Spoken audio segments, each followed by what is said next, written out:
Wonderful to see you, Pramod. Wonderful. Shailaja, Pradeep. So nice to see everybody. Wonderful.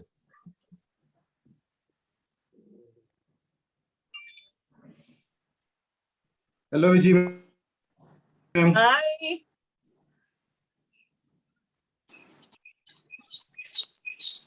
Okay, we are live on Facebook now. I request everybody to please mute yourselves. We will be starting with our meeting for today. Thank you. So, namaste and very good evening to everyone. I am Ashra Paul, Communications Manager for Friends of Max, and I extend a warm welcome to all of you present at this meeting. World CML Day is right around the corner, that is on 22nd September. This is a special year because it marks the 20th anniversary of the approval of the first targeted therapy in CML. It made a life-changing prognosis for CML patients all over the world and hence is considered as a landmark moment. Every year, Friends of Max and the Max Foundation celebrate the World CML Day by organizing a patient support group meeting to bring together patients, caregivers, and physicians. In 2020, due to the COVID restrictions in place, we had organized a virtual patient support group meeting. This year, we decided to take things a step further. We created a simple survey to gauge the disease awareness levels among CMLers and their caregivers.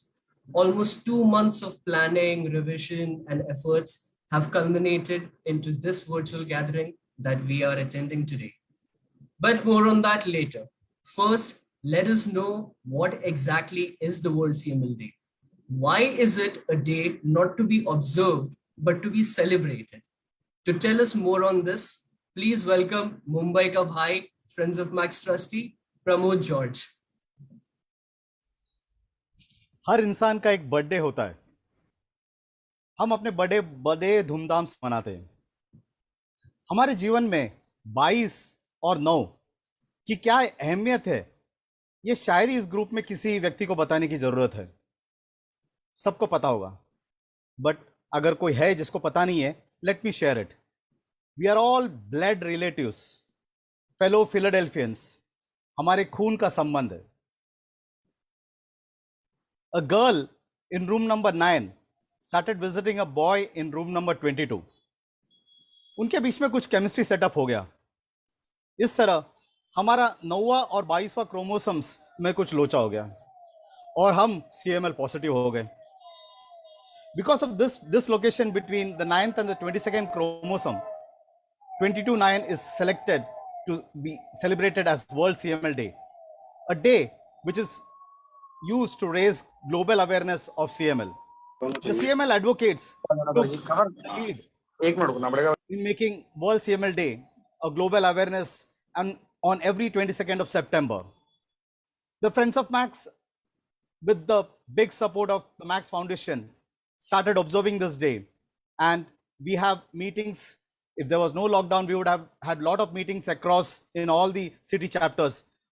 And we have together become a voice of all the CML community in India and the subcontinent. You'll see that we have friends from the subcontinent also in this meeting.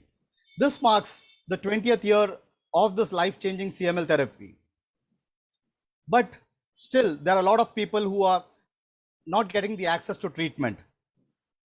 इस साल हमने एक सर्वे किया है, know your CML करके। काफी लोग ने इसमें भाग लिया होगा।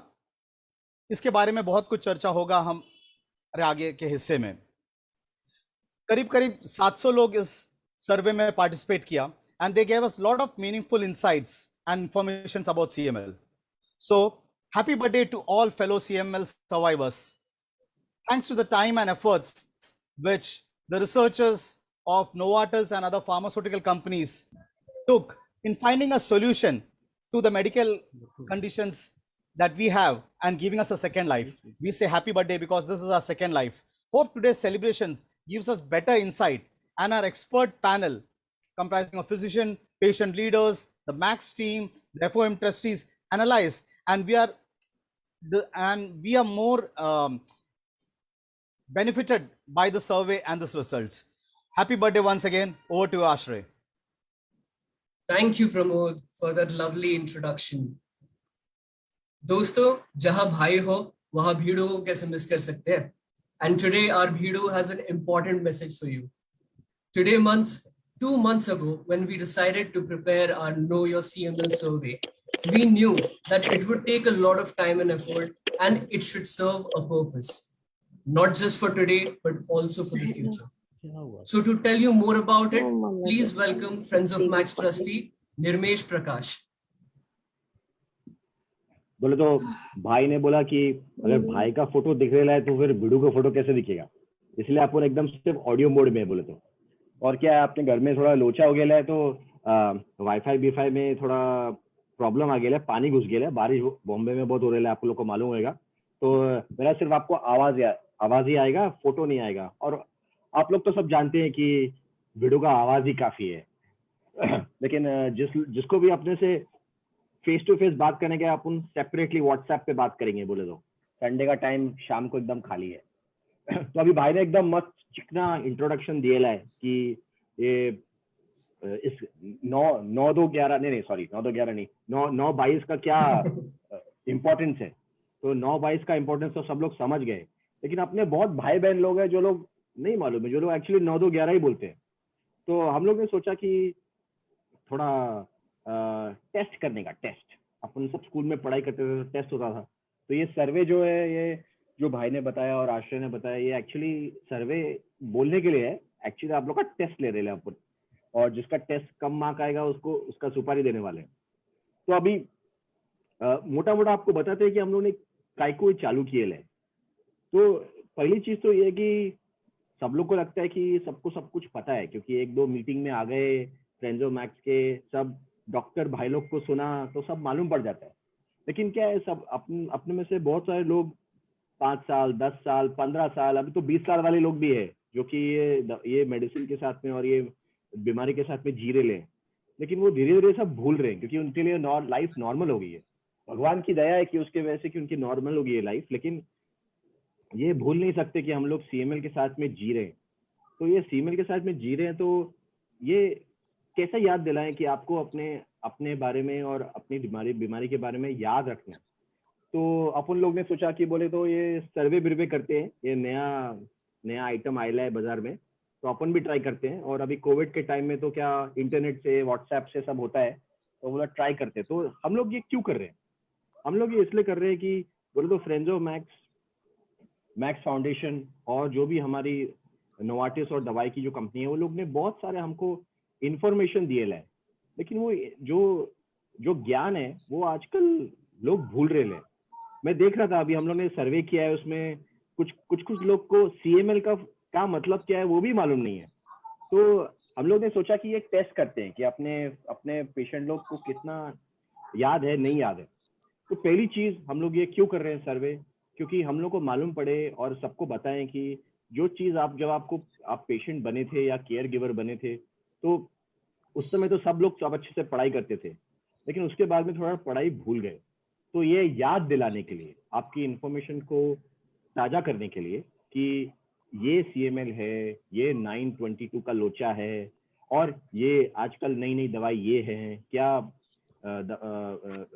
बीमारी में क्या अपडेट हो रहा है, दुनिया भर में क्या हो रहा है, उसके बारे में आप कितना जानते हैं, उसके लिए एक रीजन था कि हमने ये सर्वे किया। दूसरा रीजन ये भी है कि जब लोग ने सर्वे किया, बहुत लोग ने बोला कि अरे ये तो मुझे मालूम ही नहीं था। तो जब भी आप सर्वे करते हैं और ये समझते हैं कि अपने को ये मालूम ही नहीं था, तो लोग पूछते हैं या कुछ रिसर्च करते हैं या अपने डॉक्टर से बात करते हैं या अपने फ्रेंड्स ऑफ मैक्स में जो दूसरे पेशेंट भाई बहन लोग हैं उनसे बात करते हैं। भाई और बिडू को तो मैसेज नहीं आता है, उनको मालूम है कि उनका सुपारी हो जाएगा, लेकिन बाकी लोग से तो पूछते हैं। तो वो पूछेंगे तो उनका ज्ञान जो है बढ़ेगा, उनका नॉलेज बढ़ेगा। तो इसीलिए एक दूसरा रीजन ये है कि आप लोग अप टू डेट रहें। और तीसरा रीजन बोले तो ऐसा है कि अभी बड़े बड़े कंपनी लोग से अपने फ्रेंड्स ऑफ मैक्स में एक से एक पंटर लोग आए हैं जो कि बड़ी बड़ी कंपनी से आए हैं। उसमें वो लोग बताते हैं कि रिसर्च करने का, अपने पेशेंट्स के बारे में समझने का। तो अपन भी कुछ करते हैं। तो अभी ये सर्वे से मालूम पड़ता है कि कौन कितने पानी में है और दूध में कितना पानी है। तो इससे हम लोग फ्रेंड्स ऑफ मैक्स ये ट्राई करेगा कि जो एरियाज में हमारे पेशेंट्स हैं, जो केयर गिवर्स हैं, उनको लगता है कि ये उनको नहीं मालूम है या उनको इसके बारे में जानने की ज़्यादा इच्छा है, तो आगे जाके फ्रेंड्स ऑफ मैक्स ट्राई करेगा कि जो एजुकेशन प्रोग्राम करेंगे और जो सर्वे करेंगे और जो आपके साथ में प्रोग्राम्स करेंगे, वो इस सर्वे से आप समझिए कि हम लोग समझ पाएंगे, रिसर्च समझ पाएंगे कि आप लोग को बोले तो क्या चाहिए। तो बोले तो भाई और बेड़ू सब अपने दिमाग से काम नहीं करते हैं, जो आप लोग बोल रहे हैं वो भी सुनते हैं। तो वो जो आप बोल रहे हैं वो सुन के हम लोग हो सकता है कि आगे जाके ऐसी चीजें, ऐसे प्रोग्राम लेके आए जो कि ये सर्वे से निकल के आए। तो ये मोटा मोटा बोले तो रीजन है कि ये सर्वे करने का। अपने बहुत सारे भाई लोग ने किया, 780 के आसपास लोगों ने किया। बोले तो अपन नेक्स्ट सर्वे में अपन ने टारगेट ले लाए कि 1500 लोग करेंगे। तो जो लोग भी अभी यहाँ पे है वो लोग पहले अपने बांध के रखे कि करने का है सर्वे, और अपने आजू बाजू के पड़ोसी भाई बहन सबको कराने का है, जिससे कि ये ज्यादा अवेयरनेस फैले और हमको मालूम पड़े कि आपको क्या चाहिए। तो बोले तो अभी अगर थोड़ा और बोला तो भाई तो एकदम उड़ा देगा। अभी आश्रय के पास जाना है। बीडू, बीडू, आप बोलो अम्मा। हाँ, एक बात हम बोलेगा तो हमारा सुपारी नहीं निकलेगा ना, सबसे पहले वो बोल। आपका सुपारी निकाल नहीं सकते, क्योंकि जिसको सुपारी देंगे वो बोलेगा नहीं नहीं चलेगा सुपारी। हाँ, तो एक मेरी छोटी सी रिक्वेस्ट है, थोड़ा सा जो आपने आपके मतलब अजीबोगरीब भाषा में आपने सबको सुनाया, please can you say that also in English? We have an international audience and बोले तो भिड़ो एक बार छोटा सा अंग्रेजी में भी हो जाए। हाँ, Okay, so this is for all the international partners who may not have understood this unusual language. So basically, Pramod and myself, we play this small so-called Bhai and Bhidu game. It's a popular Bollywood context movie, which we play characters of. And the objective is very clearly to help our patients, caregivers to understand from this, very heartwarming and sometimes dangerous language that they get the point, they get the message. So very quickly to repeat what I shared, the first thing which we were talking about is that our patients have been now diagnosed for 5, 10, 15, and some 20 years. And many of them are now living their lives absolutely normally, which is great. But we also have to always remember that we are still patients. We, even if we have, been through TFR, we still have to be keeping in touch with, what's the state of our illness. And therefore, we cannot, kind of loosen the touch or the, let go of that thread which we are bound by. And therefore, one of the first reasons why we're doing this survey is because everyone stays connected, stays updated about what's happening in the world of CML.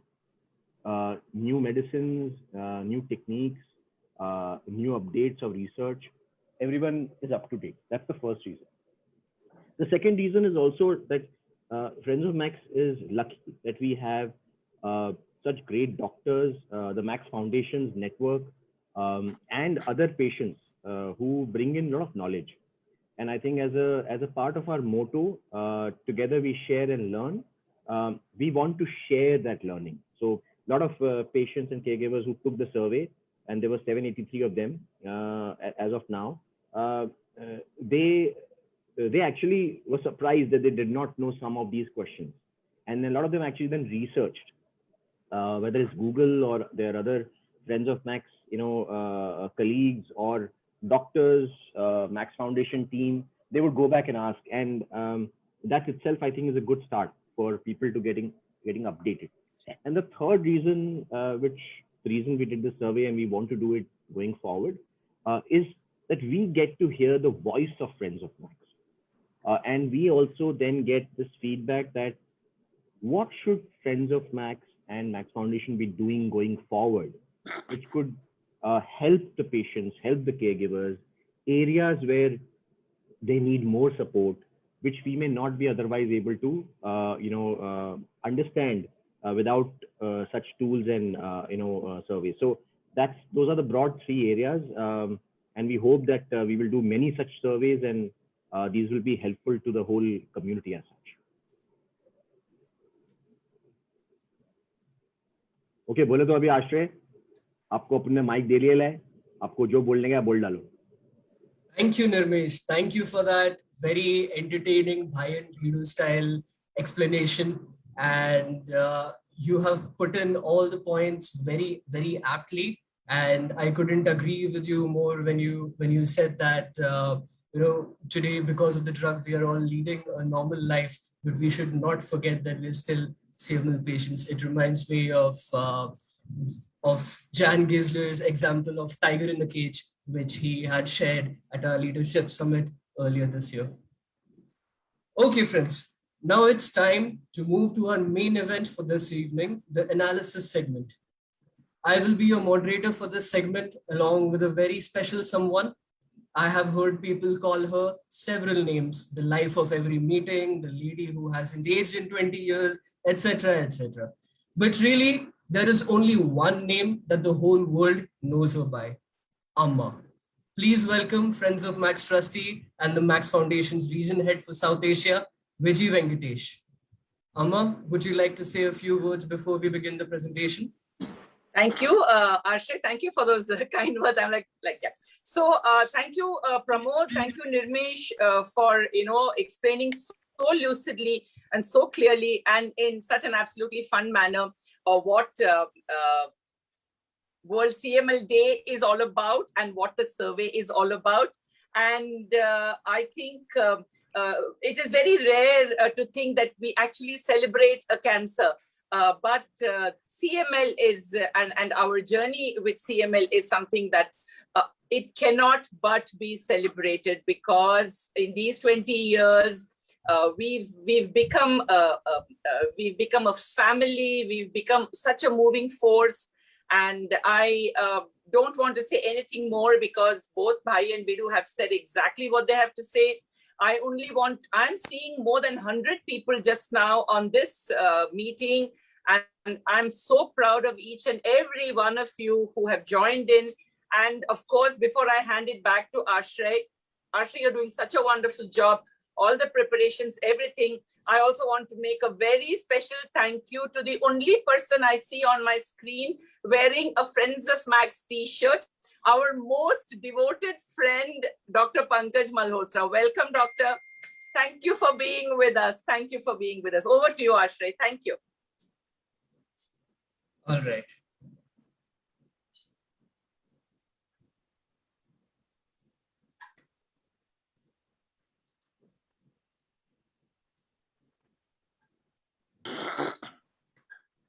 Okay, so here we have our presentation. The survey was called as the Friends of Max World CML Day 2021 survey. It's a very long name, I know, but it does the job. And here is our Friends of Max logo along with the Max Foundation logo. Without the Max Foundation team, I don't think it would have been possible for us to conduct this exercise on such a large scale. And of course, here is the CML Advocates Network's logo. The World CML Day has been their initiative. This was the banner that we had sent out on all our social media platforms. We made it a point to reach out to as many people as we possibly could. Here is a list of all the platforms that we did use. You can see it on the screen: Facebook, LinkedIn, Instagram, Twitter, WhatsApp, and Google Groups.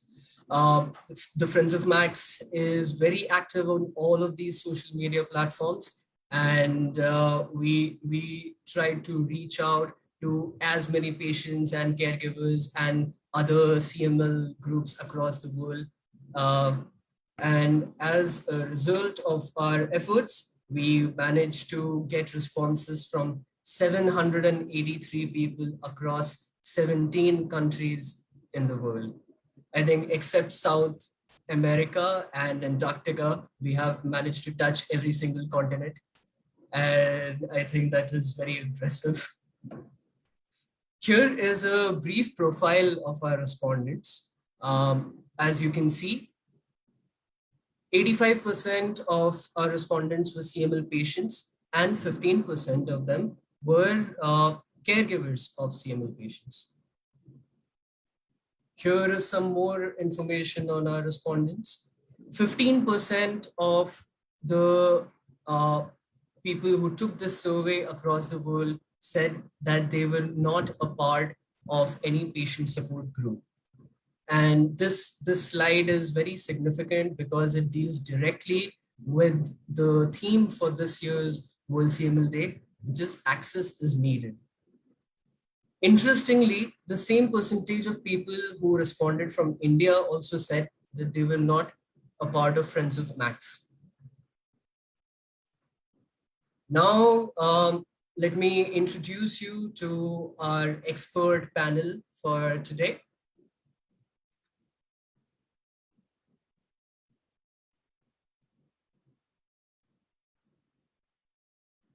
We have today prepared an expert panel comprising some people who are special to all of us. Firstly, we have Dr. Pankaj Malhotra. Dr. Malhotra is a member of Friends of Max's Medical Advisory Board and has actively participated in all of our activities. He has attended all the patient support group meetings in Punjab and also participated in the 5th Leadership Summit held earlier this year. He was most recently seen at the virtual patient support group meeting organized for the Ludhiana region by the Max Foundation. Next, we have our beloved FOM trustee, S. Parameshwaran, or as we simply like to call him, Param. Also joining us are two very active FOM city chapter leaders, Dr. Jude Vaz from Mumbai and Dr. Raghu Krishnaswamy from Hyderabad. Dr. Vaz and Dr. Krishnaswamy were also moderators at the medical sessions of this year's Leadership Summit. And finally, we have two very special ladies and pillars of the Max Foundation team. You can see them playing a role in every patient support group meeting. They need no introduction. Please welcome Dr. Dipanvita Mehti and Beena Narayanan. Welcome, honorable panel members. I request you to unmute yourselves. Okay. Now we begin with the part that you have all been waiting for, analysis of the questions. Amma and I will be introducing each question and its options, and the results will be displayed on the screen. Our panel members will then be requested to explain the correct answer so that we can all benefit from their knowledge.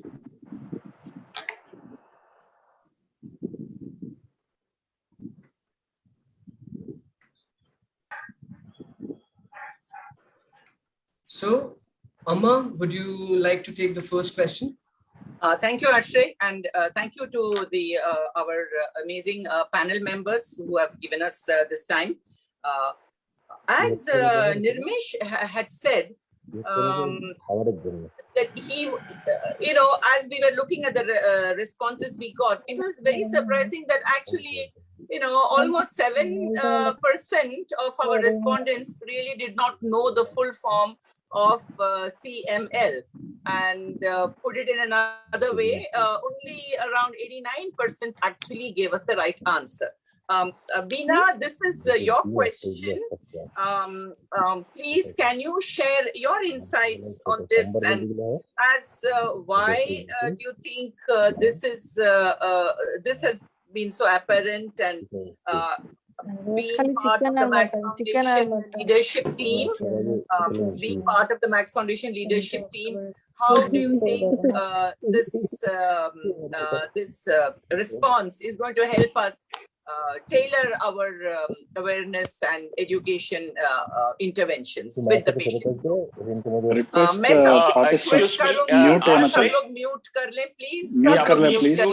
Can everybody mute? There's a lot of crosstalk going on. Mute kar le, please. Ashray, can you mute everybody? Yes.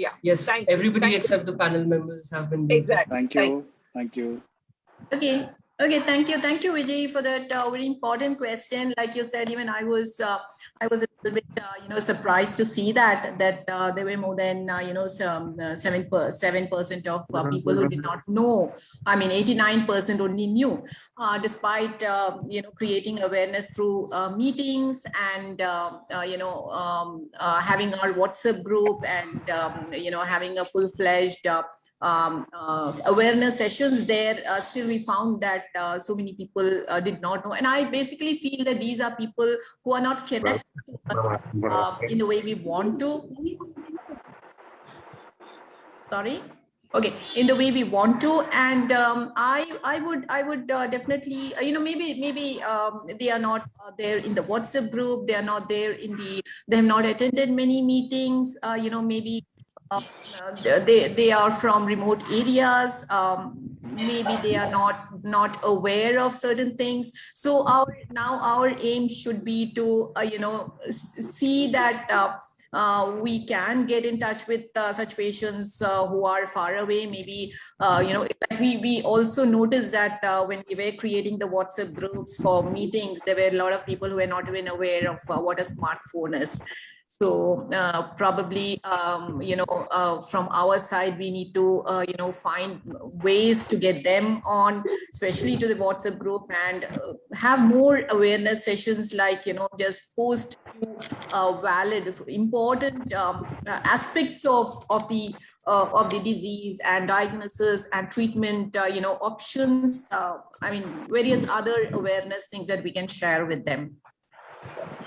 I feel that is the best way to get them in. Yeah. Okay. Thank you, Beenaji, for your insights into this. And now we move to the second question. The second question was, what does TFR stand for in CML therapy?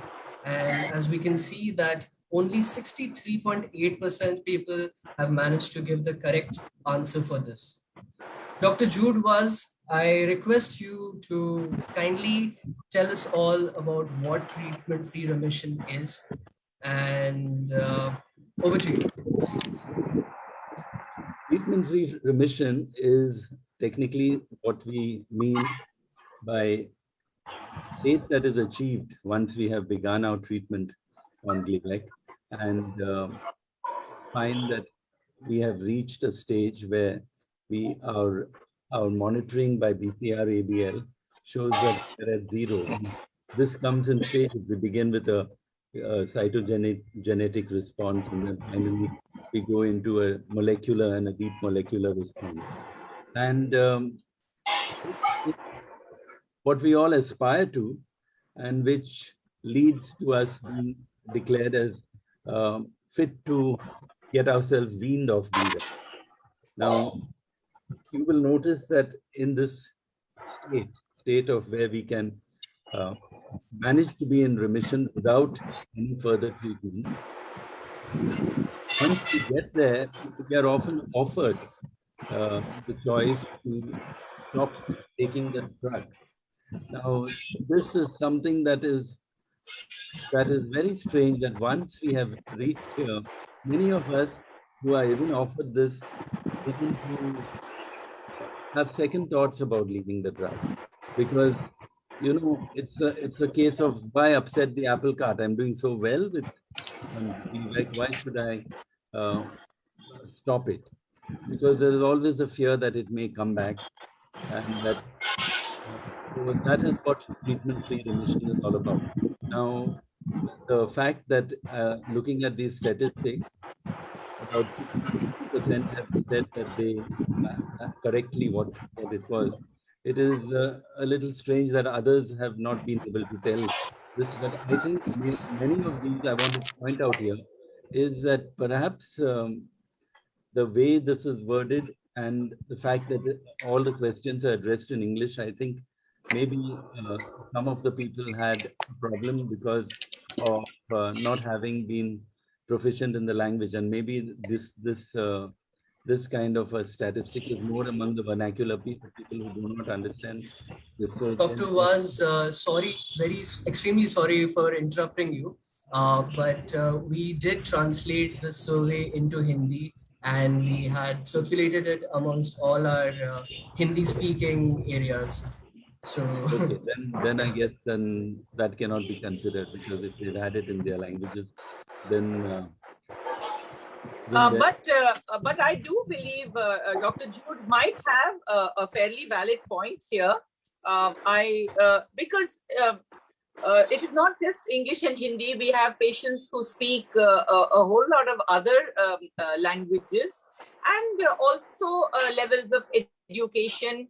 And what we had discussed eventually was that the next time we do a survey, we will definitely send it out like this, but we will also take the help of the Friends of Max volunteers and assign city chapter leaders who would be speaking the same language to call up the patients and do a kind of a telephone survey. And we are constantly learning, and this could be one way in which we could have our respondents understand the question, because like Dr. Jude says, if somebody doesn't understand where the question is coming from, then it's not going to really be dependable data. Jude, I have the next question, which is also assigned to you. Ashray, yes. Now, this was the question where which are the cells that multiply rapidly in CML? And Dr. Jude, over to you for your analysis on the results of this question. CML, as you know, is chronic myeloid leukemia, and the cells that it's a leukemia means that the white cells or the leukocytes are the ones that are going to increase the most. And like most of the respondents have said correctly, it is the white blood cells. I think a few have also mentioned platelets. There is a little bit of a correctness in that, because in many PML patients, you also have a high platelet count at the beginning. But the correct answer, which is necessary for this to explain what cells multiply in CML, is of course the white blood cells. And so here most have answered well. Of course, the red blood cells are not considered as part of the CML profile. So this is a fairly straightforward question, and I think most must have got this right. Thank you, Jude. Over to Ashray for the next question. Dr. Jude, one last question for you. The interchange of which two chromosomes is responsible for CML? And here, as we can see, large majority, 88.18% have managed to answer this correctly. Right. Do you have anything to say about this? Yes, most of them have got it right. And as you all know, CML is caused by this translocation of the chromosome number 9 and chromosome 22, which after translocation cause the formation of a shortened chromosome 22, which is technically known as the Philadelphia chromosome, because it was in the city of Philadelphia that this was first observed in 1960. And it's this 9 and 22 translocation.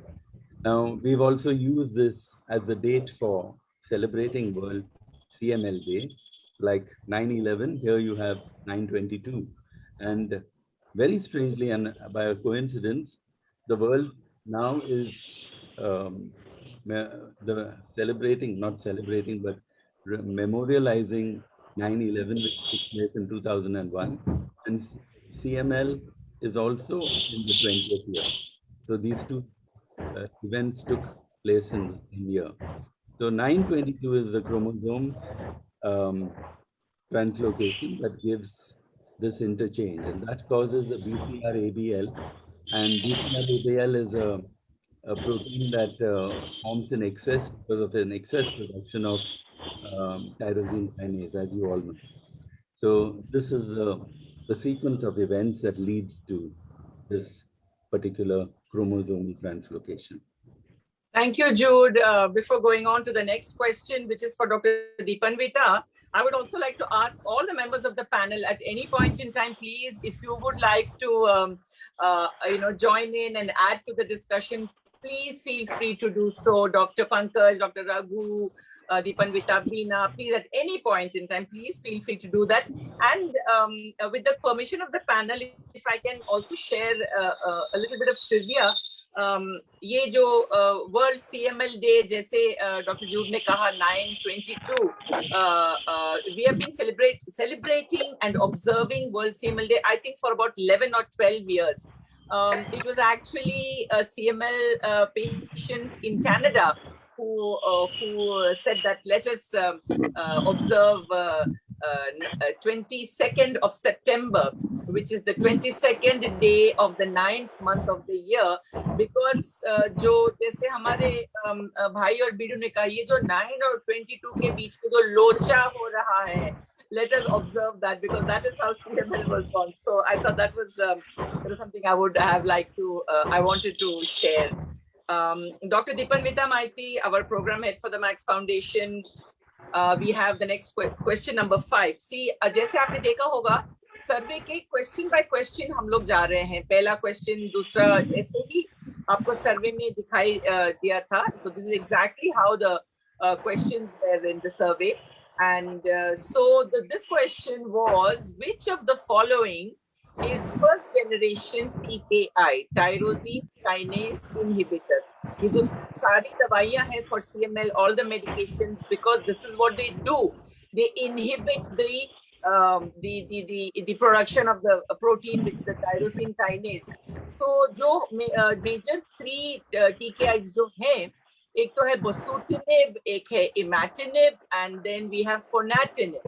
और सवाल ये था कि इन तीनों में से कौन सा फर्स्ट जनरेशन TKI कहलाता है, या तो bosutinib और imatinib या ponatinib या इन तीनों में से कोई भी नहीं.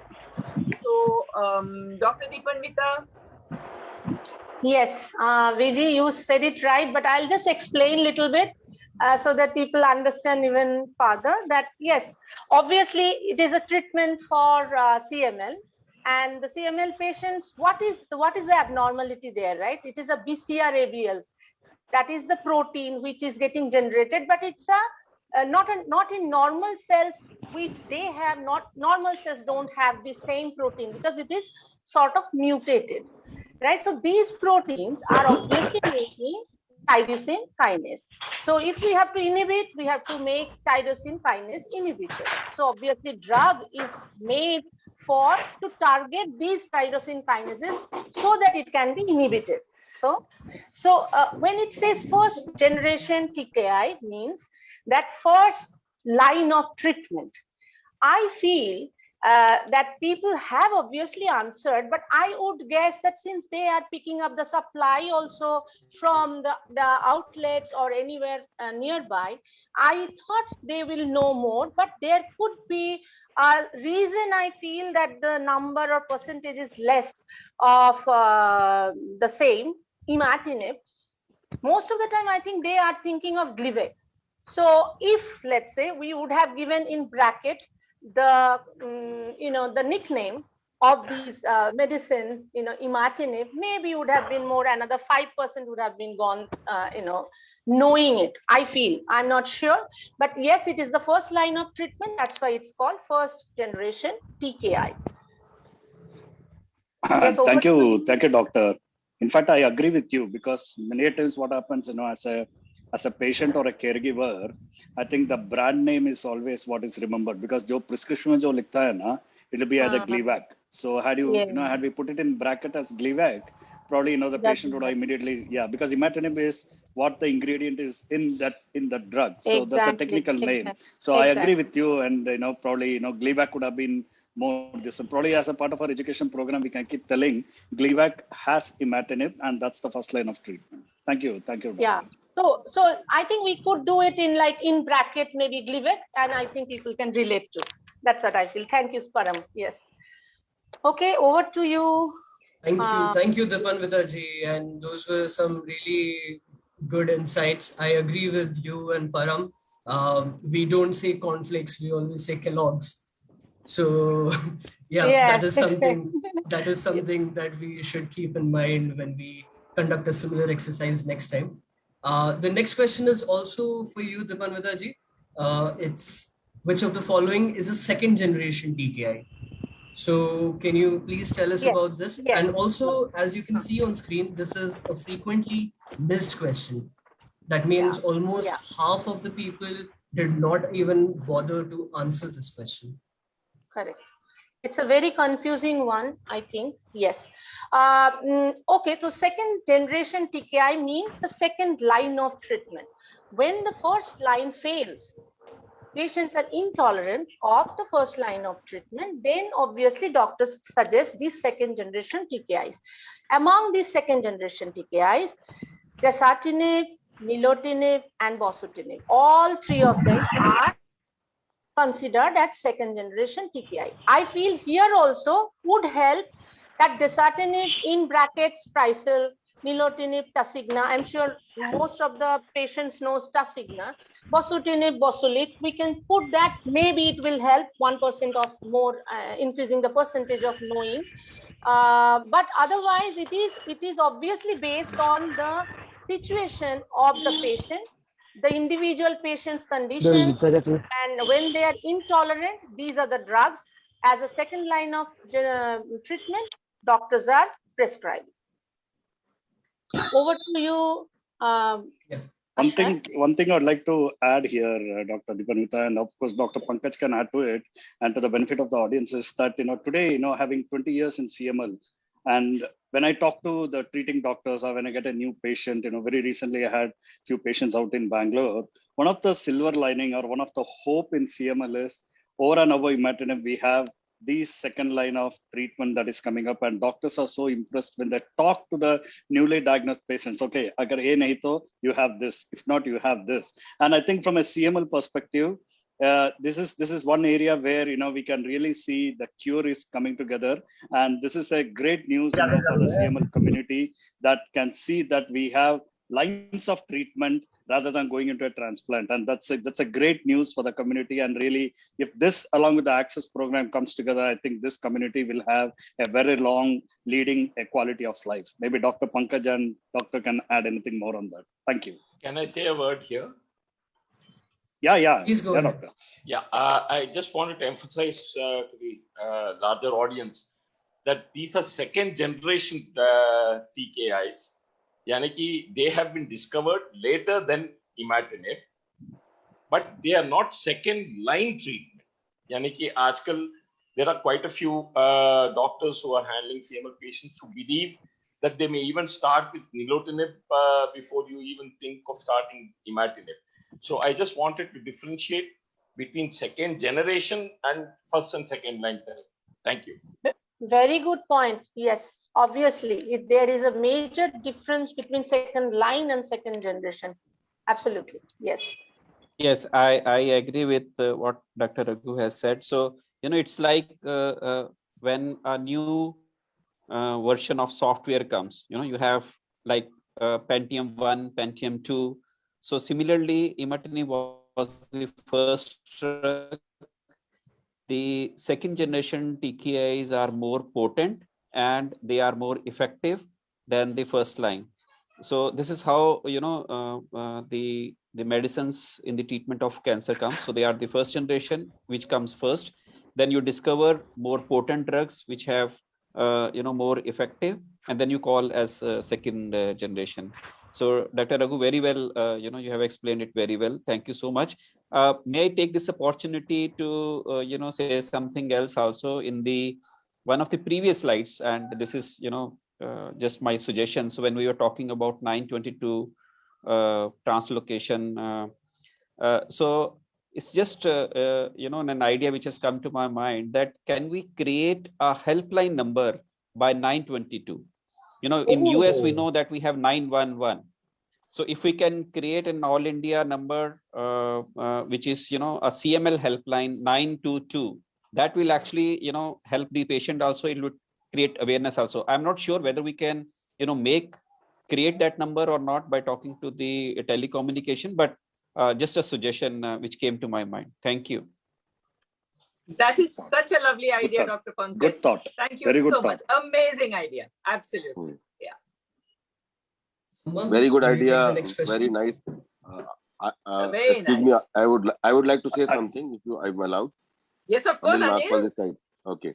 You know, I being in telecom for almost 20 years now, this idea is very good. The point is that this 922 or something like that has to be done by all service providers across the country, you know, and this has to come from TRAI. So, you know, we have to go to TRAI and recommend them that this is a community and this is what it is. So can we do that? The only thing which I see here is that somebody may say, then all other cancer patients may also come and say something, some similar number should be given to us also. You know, this kind of, I'm saying just feedback can come, because after all, it has to be regulated by service providers, and service providers are controlled by DOT. So being in telecom, I know the rules and how they are made and all this. That's what I'm trying to share that. Thank you so much. But we can try. Thank you We so can much, try that. Anil. We can try But that. thank you so much, Anil. You are such a tremendous resource for Friends of Max. Not only as a trustee, as a caregiver, but you have taught us so much as far as effective and result-oriented communication. So thank you so much for this input.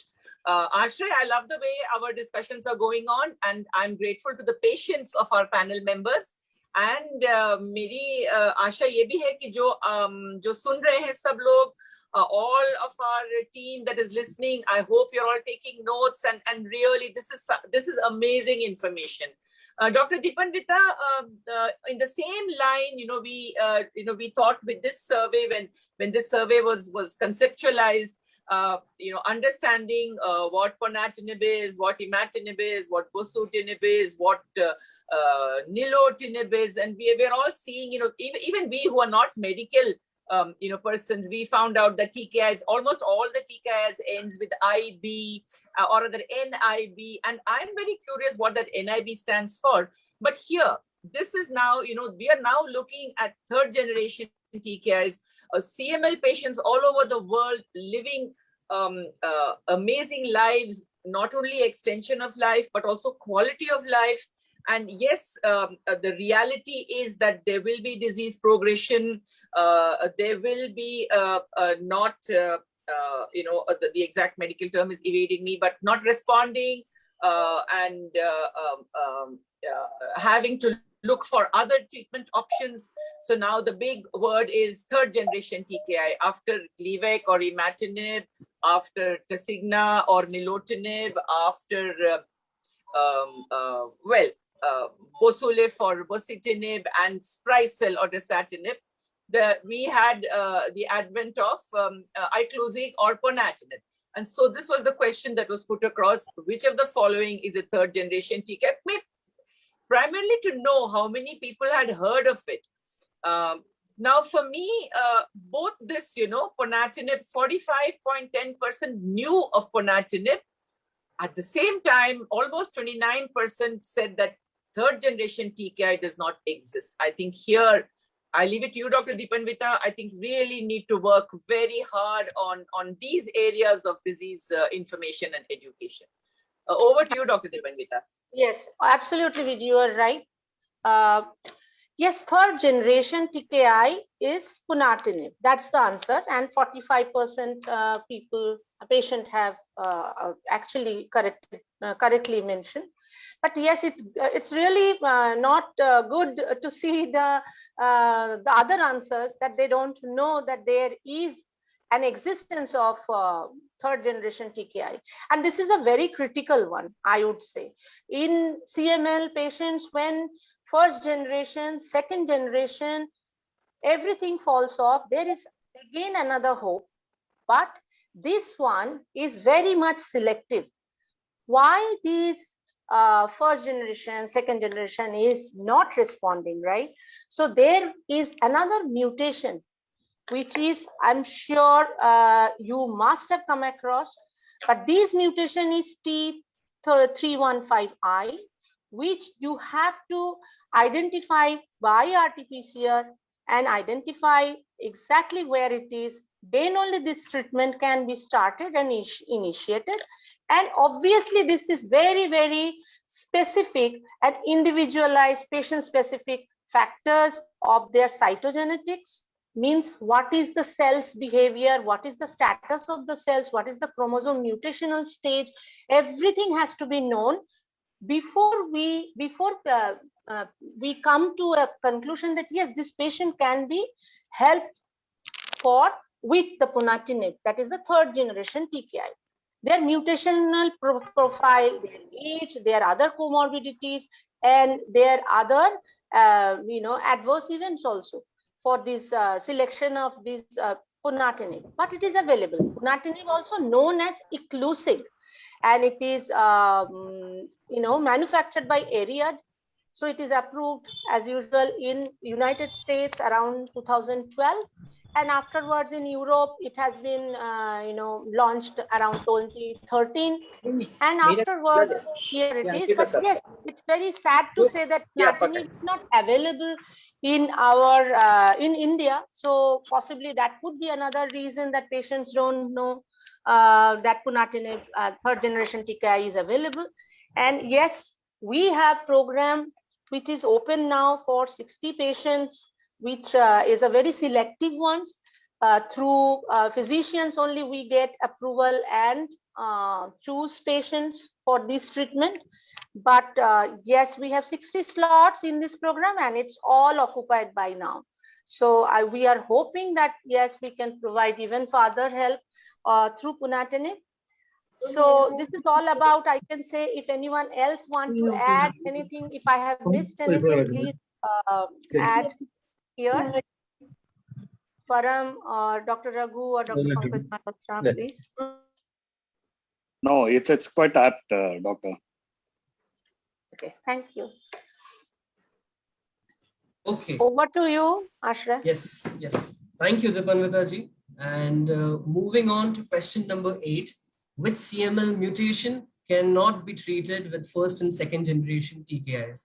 The correct answer for this was T315I. And as we can see, a majority of our respondents could not answer this correctly. And Dipanvita ji has already mentioned this mutation in the previous slide, but I would request Dr. Raghu Krishnaswamy to kindly shed some more light on this. Thank you, Ashray. Thank you, Amma, for having me on this podium. When I readily agreed to be a part of this, I thought it would be a very routine affair. And then I found that I had to answer this question. And I said, my God, am I taking a oncology fellows examination, or am I just trying to be part of a layman's questionnaire? Honestly, I myself did not know the answer, and I'm ashamed to say that I did not know the answer. I quickly went on to some oncology sites and read up a bit about it, and could finally pick the right answer, but not before I had spent half an hour learning what mutations are, how many kinds of mutations there are, and how frightening they are for a routine CML patient. Because this is an important thing, इसको थोड़ा हिंदी में भी बोलने के लिए कोशिश करता हूँ. I am sorry, Pankaj ji, मुझे माफ करना. I am not basically a Hindi person, but what is this mutation? Mutation किसे कहते हैं? In all the cells, the DNA or the RNA can undergo certain transformations, either produced by on its own or on because of certain factors, like drugs which act upon them, and they try to resist that action and change themselves, and that is what is called mutation. जैसा आपने आजकल काफी पढ़ चुका है कि Covid में काफी वेरिएंट्स आए हैं. They're all genetic mutations of the virus. Bacteria undergo mutations, viruses undergo mutations. यानी जब आप एंटीबायोटिक कोई बैक्टीरिया के लिए दे रहे हैं, वो बैक्टीरिया चेंज होके अपने आप को ज्यादा रेसिस्टेंट बना लेता है. तो the same antibiotic which was effective earlier may not be so effective. So in CML also, what do we do when we give the drugs? We try to prevent the CML cells from multiplying. But these CML cells sometimes have a mind of their own. तो वो क्या करते हैं कि अपने आप को genetically थोड़ा बहुत ट्रांसफॉर्म कर लेते हैं एंड वो बोलते हैं कि स्टॉप, आपका ये ड्रग मुझ पे काम करने वाली नहीं है, and they continue to grow in size and number, and they produce what is called an imatinib resistance. So now if you see the table, M351T is predominantly an imatinib resistance mutation. T315 दोनों भी second generation and first generation drugs काम नहीं करती हैं, तो such patients we need to even consider a bone marrow transplant. So that is one of the reasons why bone marrow transplant hasn't completely gone out of the CML armory. यानी कि जो भी अपने पास CML से battle करने के लिए the methods we have, bone marrow for a long time after imatinib came up, we thought bone marrow की बात तो अभी कोई करेंगे ही नहीं. फिर भी in a small percentage of people who are resistant to both these first and second generation drugs, and in our country, like Deepanvita said, we do not have access to a third generation drug, we may still have to consider bone marrow transplantation. Would anybody like to add anything more on this, or shall we progress to the next page? Yeah, I'll say something here, Dr. Raghu. You have explained it very well, that the cells, they develop kind of a resistance, and you have very well explained how do they develop resistance to imatinib, and then these mutations come up. So it's like Darwin theory, survival of the fittest. So the cells also actually try to survive. So when you give a drug, and the drug is killing those cells when it is inhibiting the tyrosine kinase, and these 922 cells or Philadelphia chromosome or BCR-ABL, they degenerate, but they also try to survive. So when they try to survive, they try to change their configuration, and then these mutations they develop. And one of the important learning point here is that the patients who are not taking their drug regularly, these mutations actually happen, more frequent in them. So it is a very important lesson for all the patients who are taking the drug, that they have to take the drug very regularly. If they don't take the drug regularly, then the cells actually, they try to mutate and they try to develop resistance. So hence, we do not want to see these mutations, because then many of the time we do not have the drugs, or even that some of these drugs do not act on these mutations. So please, I would request all patients, and that they have to take the drug regularly. The compliance is the most important thing to prevent development of these mutations. So thank you so much, Dr. Raghu, for explaining very well. Thank you, sir. Stressing on the slide once a little bit more, the way they have answered the questionnaire, seems to me that they have just used Ina, Mina, Mina, Mu, and then take the answer, hoping that it is the best one. So this is a field that is totally beyond the vast majority of those who have answered the questionnaire. And I just wanted to point out that STI 571 was the experimental name of the drug when it first came. It was the trial number for imatinib. And I remember way back in 2000, when I first applied to Singapore, I was given STI 571 and not imatinib or Gleevec then. In fact, Gleevec as a name had not even come into the medical literature, and it was still undergoing phase 3 trials, and it was called STA 571. So it's not a mutation at all. We'll move on to the next slide. I just thought I'll give that anecdote. And I also wanted to express how much far back I have gone into the CML era. I was born in 1999, and Gleevec gave me a second birth in 2001 with the onset of ST 571. Thank you. We'll go on. Thank you, Raghu. Thank you so much. Now we come to the next question. To be honest, here Deepanvita had also spoken about TKI.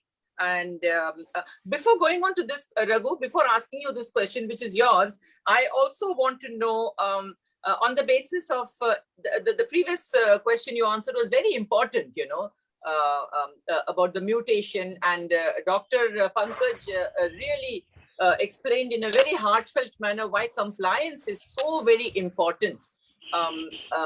My question is, because I was also personally involved in creating this questionnaire, and Dr. Raghu, you said you are aware of STI 571 because it is the name. It was the name of the only name of this magic bullet. Do you agree that it is important for the Friends of Max leadership team, for the Max Foundation to support the Friends of Max? Do you agree that it is important that we make sure that patients do have basic access to the meanings and to this aspect, to these aspects, the clinical aspects of their disease?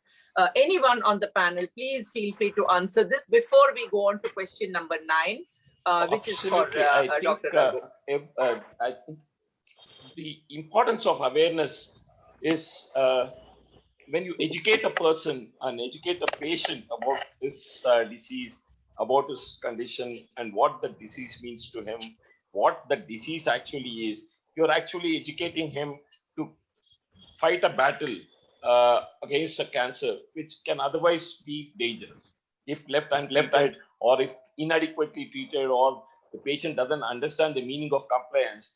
Then he is bringing on himself a lot more problems than the disease actually gives him. So I think this is an excellent tool for patient understanding and patient awareness.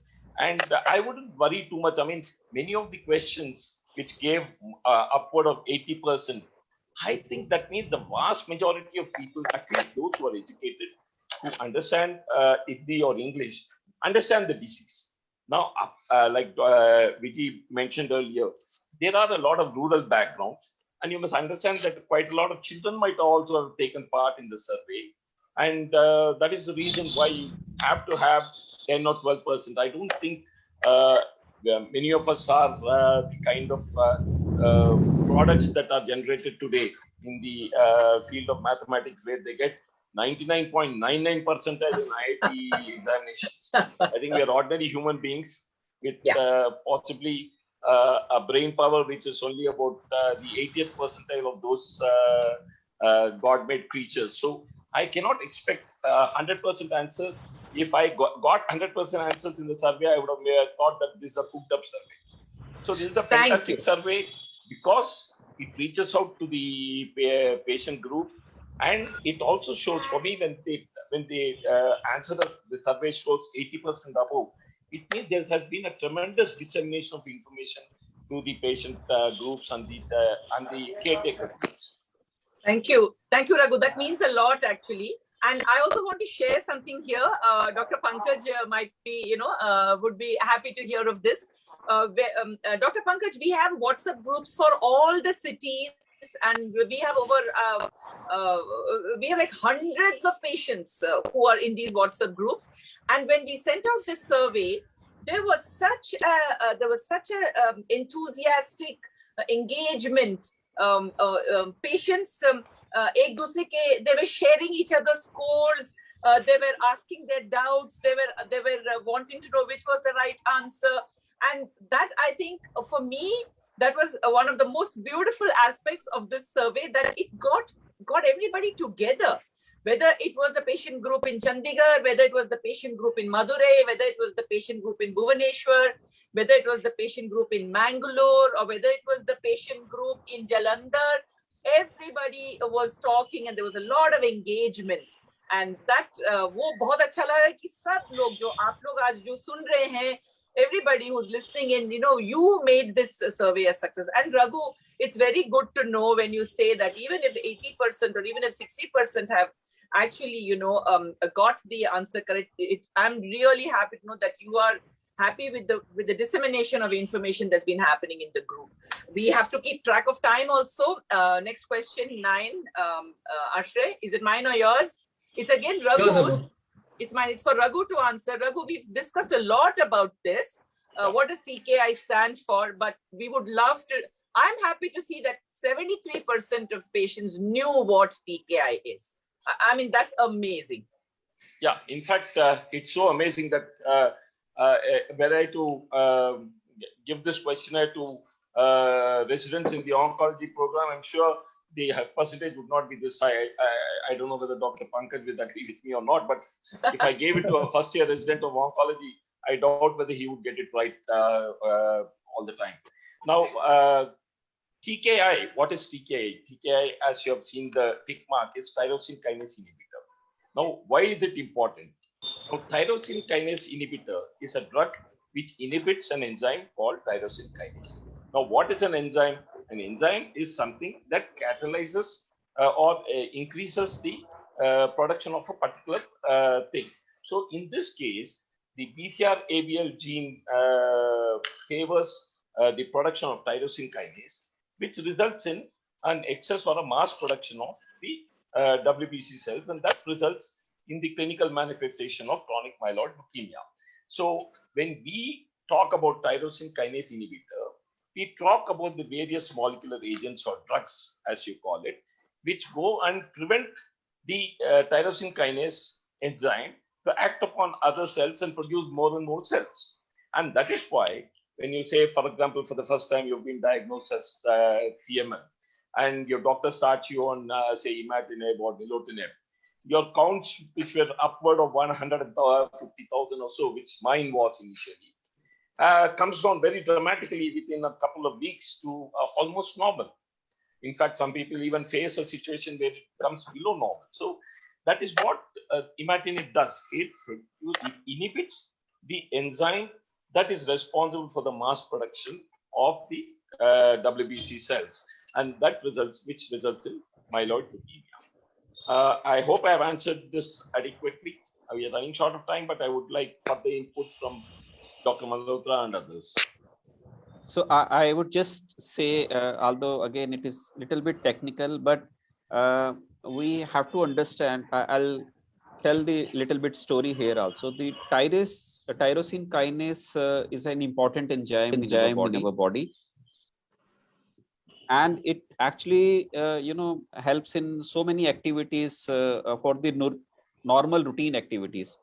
So when Dr. Brian Drucker put his theory to inhibit the tyrosine kinase, so a lot of people did not agree. They say if you inhibit the tyrosine kinase, the body will not survive because it is required for so many normal activities. So nobody actually bought his theory of inhibition of tyrosine kinase, and then nobody was willing to support his research. So then Dr. Brian Drucker actually have to leave the major institutions, Harvard and Johns Hopkins, and then he has to go to the Western US in Oregon State, in a small university, Oregon State and Health University. And then he was trying very hard, some company to support his research, but no company was, willing. All the topmost company like Glaxo, Pfizer, they said no, rest of the scientists are not agreeing with your research. So Dr. Brian Drucker has a friend with whom he had worked initially, and then he was in Novartis. So then, when Dr. Brian Drucker requested him, I have this kind of a research. So he said, okay, I'll help you in, getting this drug made for these patients. But if this drug is successful and if a patent comes in, then Novartis will be part of this patent. So generally in US, if you are researching something, so the patent goes to yourself as well as to the university. But here, because nobody was willing to come, so the patent actually is held by Dr. Brian Drucker as well as by Novartis. So when the drug was finally made and it inhibited only the abnormal tyrosine kinase activity. So it did not inhibit the normal activity. It inhibited the abnormal activity of tyrosine kinase. And when the drug was finally, given to the patients, they became better. And Dr. Brian Drucker, when he was presenting his result in one of the largest conference of hematology, American Society of Hematology, the doctors and some of the patients who are sitting there, they just cried looking at the results, 100% results.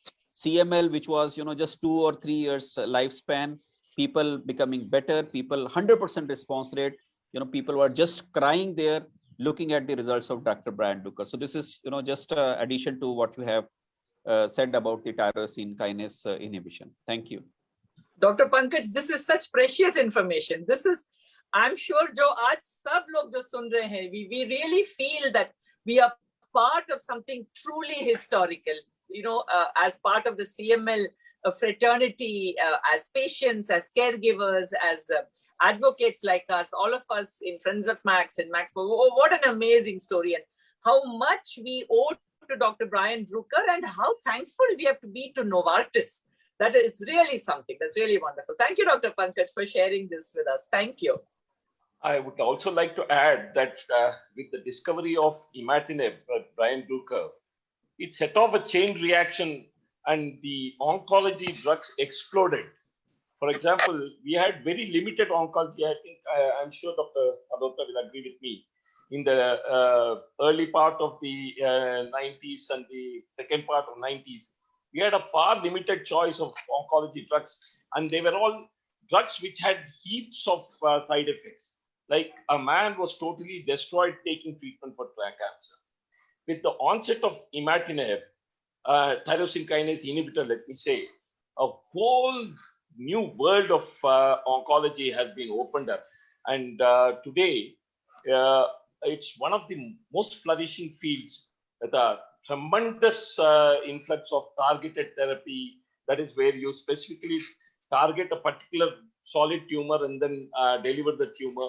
All this has developed in this millennium, and so many people can look up, face the cancer, and survive with dignity and hope. And for all this, while many of us thank Brian Drucker for what he did for CML, I think he was the father of oncology as far as I am concerned.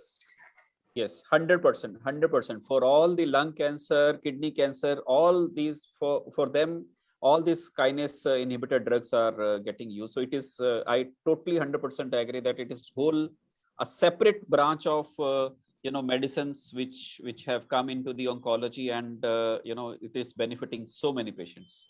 Yes, thank you. And we should also not miss that, for the GIST community, this drug is also doing a wonders.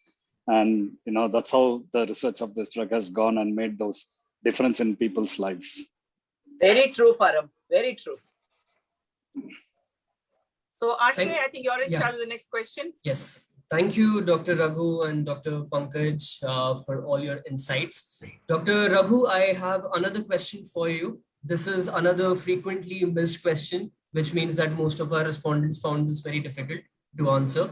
The question is, BCR-ABL testing can be done by which of the following methods? And by the results, we can see that a lot of people have heard about RT-PCR, but not a lot of them have heard about FISH, which is why the total number of correct answers was not up to even 40%.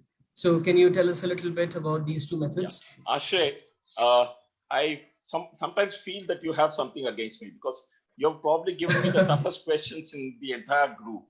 And I really love FISH, because that was the first test that was done on me in 1999. And that was how my CML was diagnosed. So what is FISH and what is RT-PCR? FISH was the original method of diagnosing CML, and the full form is fluorescent in situ hybridization. Now, I am not a biochemist, I am not a microbiologist, so please don't ask me to translate each one of the words. The only word in which I understand is fluorescent. In situ is, of course, a word that everybody understands. If you take out each one of the words, you understand hybridization and all that quite well, but when you put them together, believe me, I'd rather leave it to the biochemistry or the pathologist to decide. Jude Voss is here, he can decide what it is. Now, unfortunately, in those days, we needed a bone marrow sample. In 1999, we needed a bone marrow sample to do a FISH. And as many of our younger CML patients who have come up in this millennium know nothing about a bone marrow procedure, because it's rarely done today. Let me tell you, it's one of the most painful procedures that I have undergone in my life. And I underwent not once, but 6 times during my trial of ST 571. And I remember those days when I would travel to Singapore every 3 months, all alone. I get the bone marrow. I would land in Singapore, go directly to the Singapore Hematological Hospital, General Hospital, and get my bone marrow done there, and the nurses and the doctors would be extremely amazed that a person comes alone, gets a bone marrow test done, and goes back home to India each time. But that was the reason why I'm living and talking to you these days. That's besides the point. So fish is a more primitive test.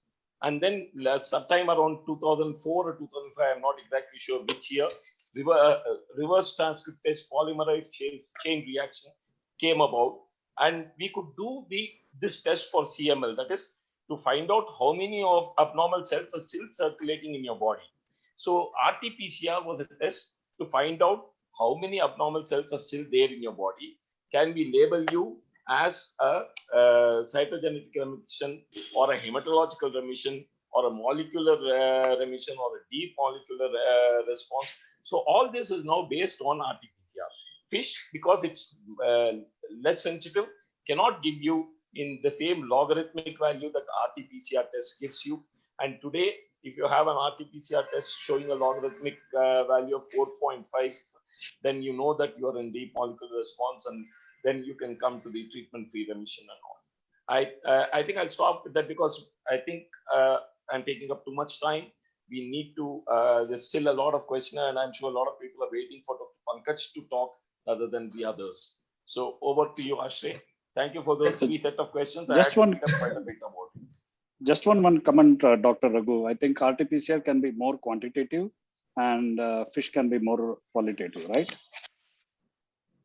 Hello, have I lost you? No, we can hear you. Hello.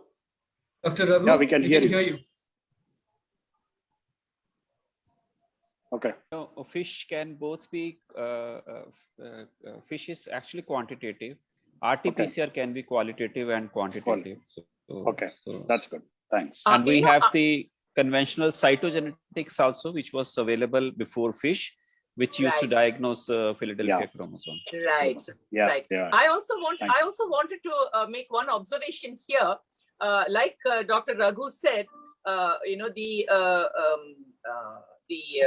conservative test which Dr. Pankaj spoke about just now, and then the bone marrow, you know, the bone marrow aspiration test and fish also. These were the methods which the early CML patients were very familiar with.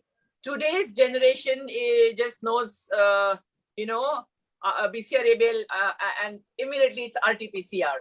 So I think that is why there's not enough knowledge about fish. If we had put bone marrow aspiration and if we had put plain cytology, even that would not have got any answers. I just thought I'd mention that. And once again, thank you, everyone.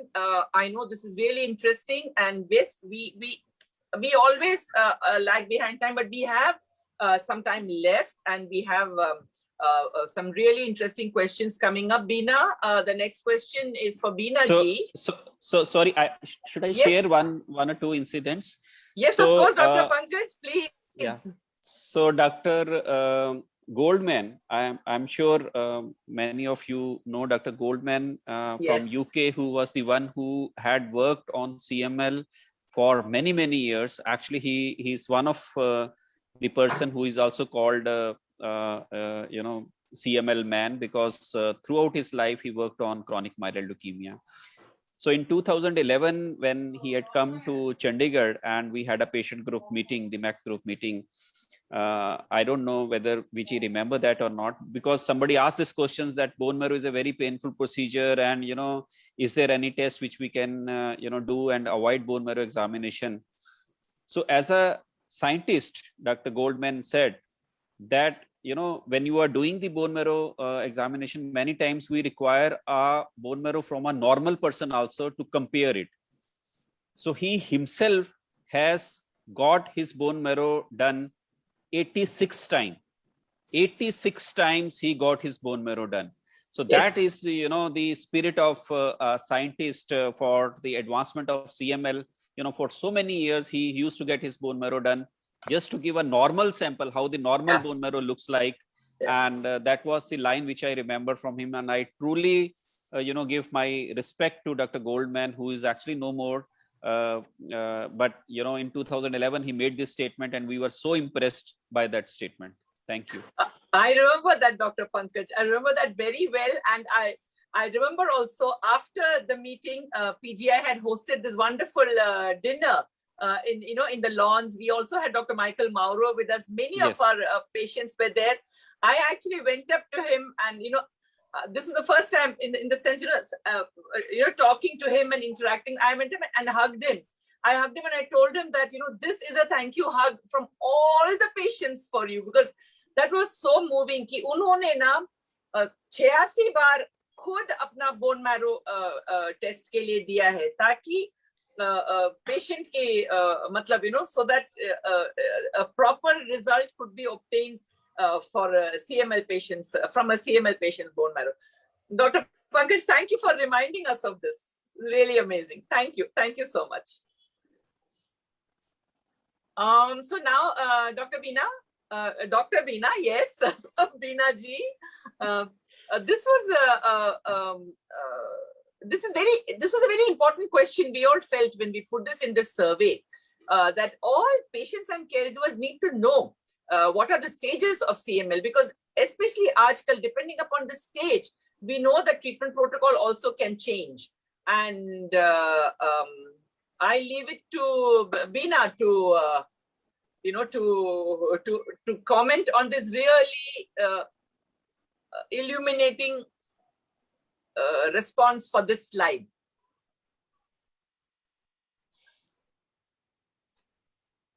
Beena, maybe you're on mute.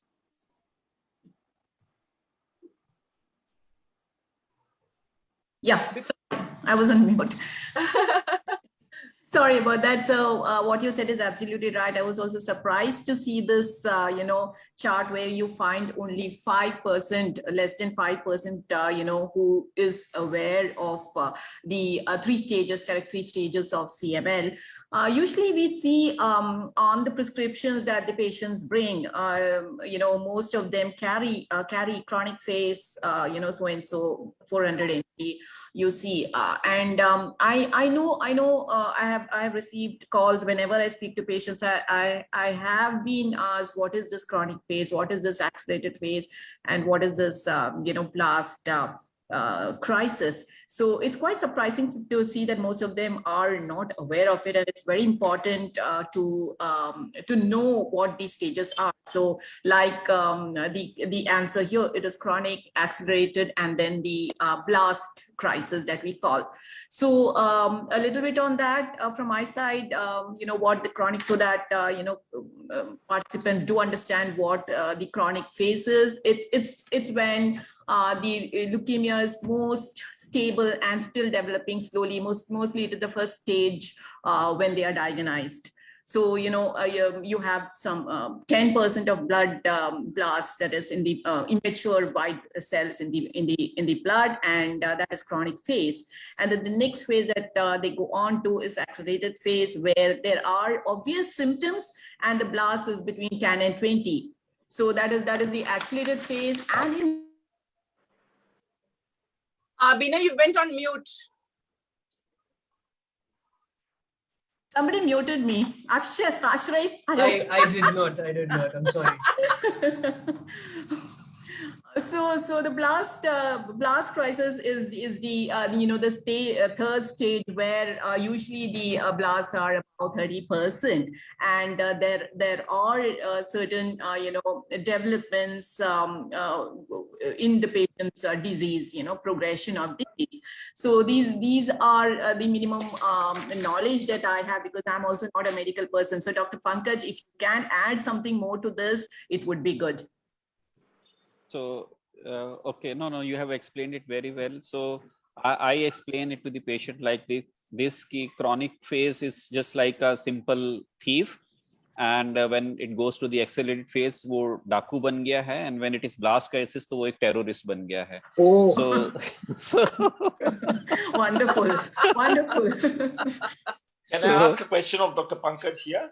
Yes, please. Yes, Dr. Dr. Pankaj, is it always true that they proceed in this manner, or can some people present as accelerated or directly blast phase itself, where there's, is it because their chronic phase are gone undetected for years, or is it because that in their unfortunate story they directly present as accelerated or blast phases? No, this is a very important question, and you are absolutely right that sometimes the patient come directly into accelerated phase and in blast crisis also. And we keep on, debating ourselves when the patient comes into the blast crisis, whether this is a truly a CML patient who from the undiagnosed chronic phase has gone into blast crisis, or it is a Philadelphia positive acute lymphoblastic leukemia patient who has come into this acute stage. So you are very right that 10% of patients, they can come into directly accelerated phase or blast crisis rather than from coming from the chronic phase. And so sometimes some people do give the history that they are having some problem and it was never diagnosed, but sometimes they come directly also. And one more correction, the blast crisis is diagnosed when the number of blasts in the bone marrow is more than 20%. In the blood or in the bone marrow, it is more than 20%. Previously, we used to feel that when they are more than 30%, then we used to call blast crisis. But currently, the WHO, the World Health Organization has said when they are more than 20%, we can call the patient into blast crisis. Thank you. Another point, Dr. Pankaj, if I may. Yes. When I see this question, I'm a little worried. I don't want those who are listening in to be worried in the same way that I am. When you're talking about 3 stages, it inevitably means that one stage is going to progress into another, which is not true. I am a living example of the fact that I've continued, God willing. I hope I have to continue for some more time. I have been in chronic phase right from the time of diagnosis, and that is now 22 years so. So it doesn't necessarily mean that every person will go through each one of those stages. You may never go into the next stage. You may succumb to a lot of other types of bodily illnesses. So please do not think that these 3 stages are inevitable. Yes, you are absolutely right that it is not that somebody is in chronic phase, he has to go into accelerated or blast crisis. They will go into accelerated or blast crisis only if they are not taking their drug properly, or they have come at a very late stage when they are already impending to go into accelerated or blast crisis. For as a doctor, for me, somebody who's in chronic phase, he will actually have his normal life. He will have 100 years. But currently we also feel that somebody is in chronic phase, we can achieve a TFR. So that's why the goal of treatment now is changing from simple treatment of chronic phase to a treatment free remission kind of a thing. But yes, you are absolutely right that if somebody is in chronic phase, he will have his normal lifestyle. Chronic phase will not cause any harm to the patient if he remains in chronic phase. Yes, thank you. And just to add on to the Dr. Raghu, I think it once again echoes the complaints that you follow. And I think you've been so clear on following the medication every day without fail that has kept you in the chronic phase. And again, I remind everybody and what Dr. Pankaj said about maintaining the complaints and having the dawa every day without fail. Thank you. Yeah. I'd also like to add to enthuse the people who are listening that in these 20 odd years of my treatment, I probably would have missed possibly 17 days when I was down after a fracture and I had a Pseudomonas sepsis. At that time, I was not taking this. But apart from that, I don't remember a single time when I have forgotten the medication or not taken the medication. So kindly, please, whoever is listening in, please take the medication regularly. Thank you. Sorry, doctor. Thank you. Thank you, doctor. Thank you, doctors, and thank you, Param and Beenaji. Beenaji, I have one last question for you. Compliance implies which of the following? Remembering to take the tablet every single day, stop complaining about trivial matters, never missing your doctor's appointment, or none of the above. We can see that 76.8% have answered this question correctly. Beenaji, over to you. Yes, yes, Ashray, thank you. And, we have seen Dr. Pankaj and just now Param also, talking about the importance of compliance, during the treatment. So it is definitely important to understand first what compliance is and what it means, So basically compliance means the extent to which a patient correctly follows medical advice. That is, medical advice is taking the tablets, medication tablets regularly, visiting the doctor, taking care of yourself, one thing, like doing exercises or whatever it is, and following the treatment process correctly. So that is precisely what compliance is. And I'm really happy that many of them have said that remembering to take tablets every single day is the best way of maintaining the compliance. Ashray.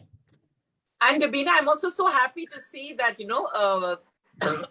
the 13% have also said never missing your doctor's appointment. Yes, I saw that. I was so happy to see that. I was really happy to see that. Yeah. So it's actually 77 plus 13, which is 90%, which is compliance is reasonably good. Reasonably good, yeah. That's really amazing. In fact, Param, the next question is yours. Unless anybody else wants to make a comment on compliance anymore. I generally tell to the patients when I am talking about the compliance, I say कि आप सुबह उठ के आप अपना brush करते हो, नहाते हो, breakfast करते हो. So the drug is also like that. It's kind of a your breakfast if you take in the morning, or you say कि रात को after the dinner you take some sweets or dessert. So it is like that. So you have to think that this is part of your life.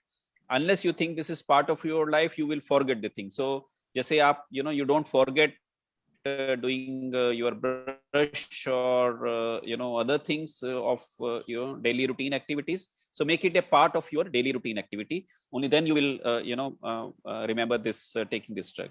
Thank you. Excellent. Thank you, Dr. Pankaj. Thank you so much.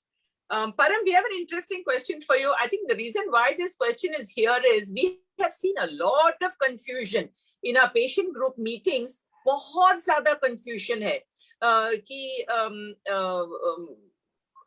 हमने a patient has come to me saying अच्छा they actually have said हमारे doctor ने बोला है grapes नहीं खाना है. And this is the most confusing thing because it is grapefruit, which is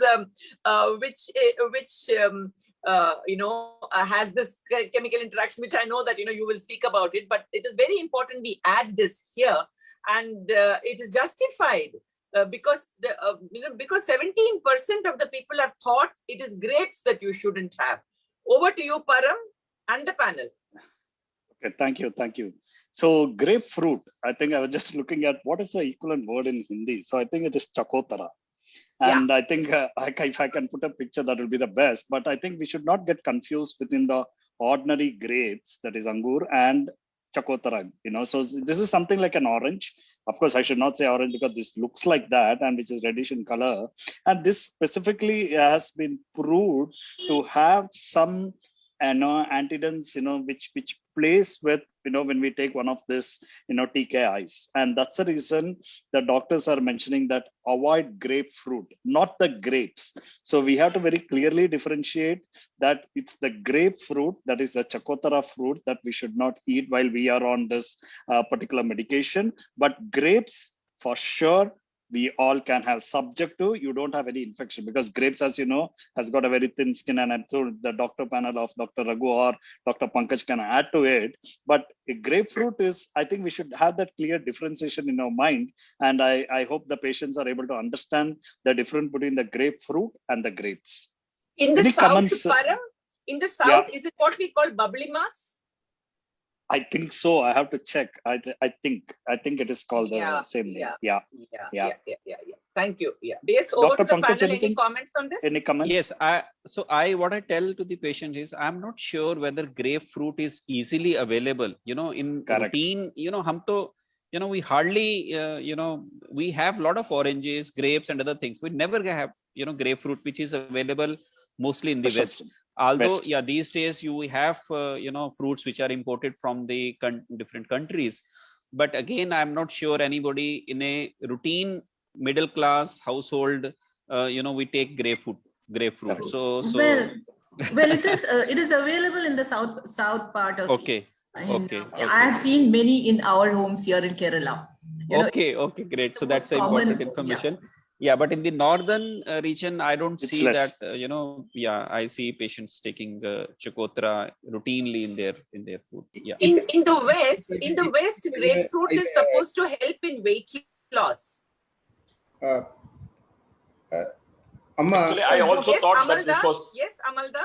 In Eastern India and in West Bengal and Assam, this grapefruit is very much available in number and called Batabi Lebu. So I see. right now it is available in the market. This is the season when we get it here. Right, right. So it is available in different parts of India as in South also. Okay, thank you for the information, Amalda. Thank you. I just want to add, all of you, please visit our website, Friends of Max, and I'm very happy and privileged to see our, member Ashray has published a very fantastic article on this grapefruit.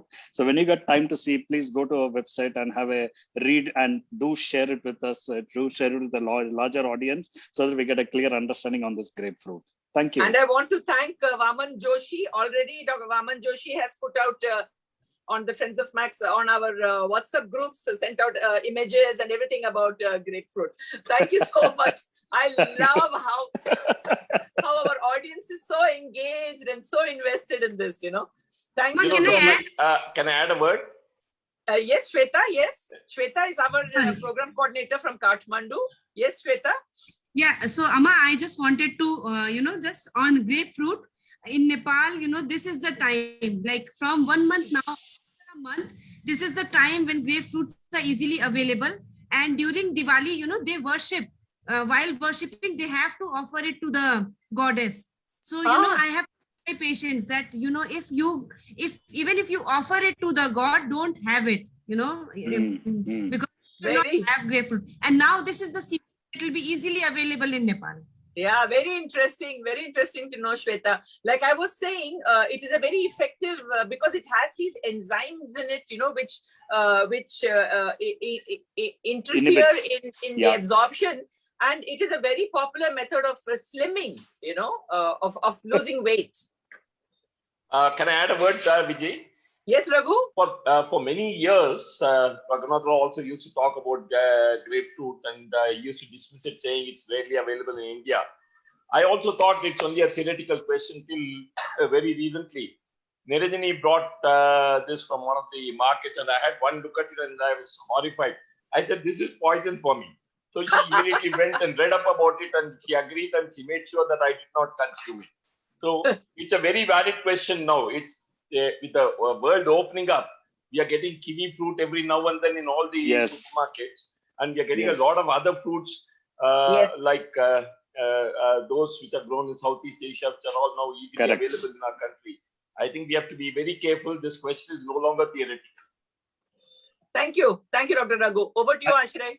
I also wanted to, bole to Bhai or Bidu also wanted to share that as we're talking about grapefruit, बोले तो garlic ginger grapes भूलने का नहीं, खाने का मस्त बिंदास, tension नहीं लेने का, ग्रेप फ्रूट को भूल जाने का, बाकी चीजें खाने का बोले तो. So whoever didn't understand, what I'm saying is that garlic, ginger, grapes, please have it without any worry.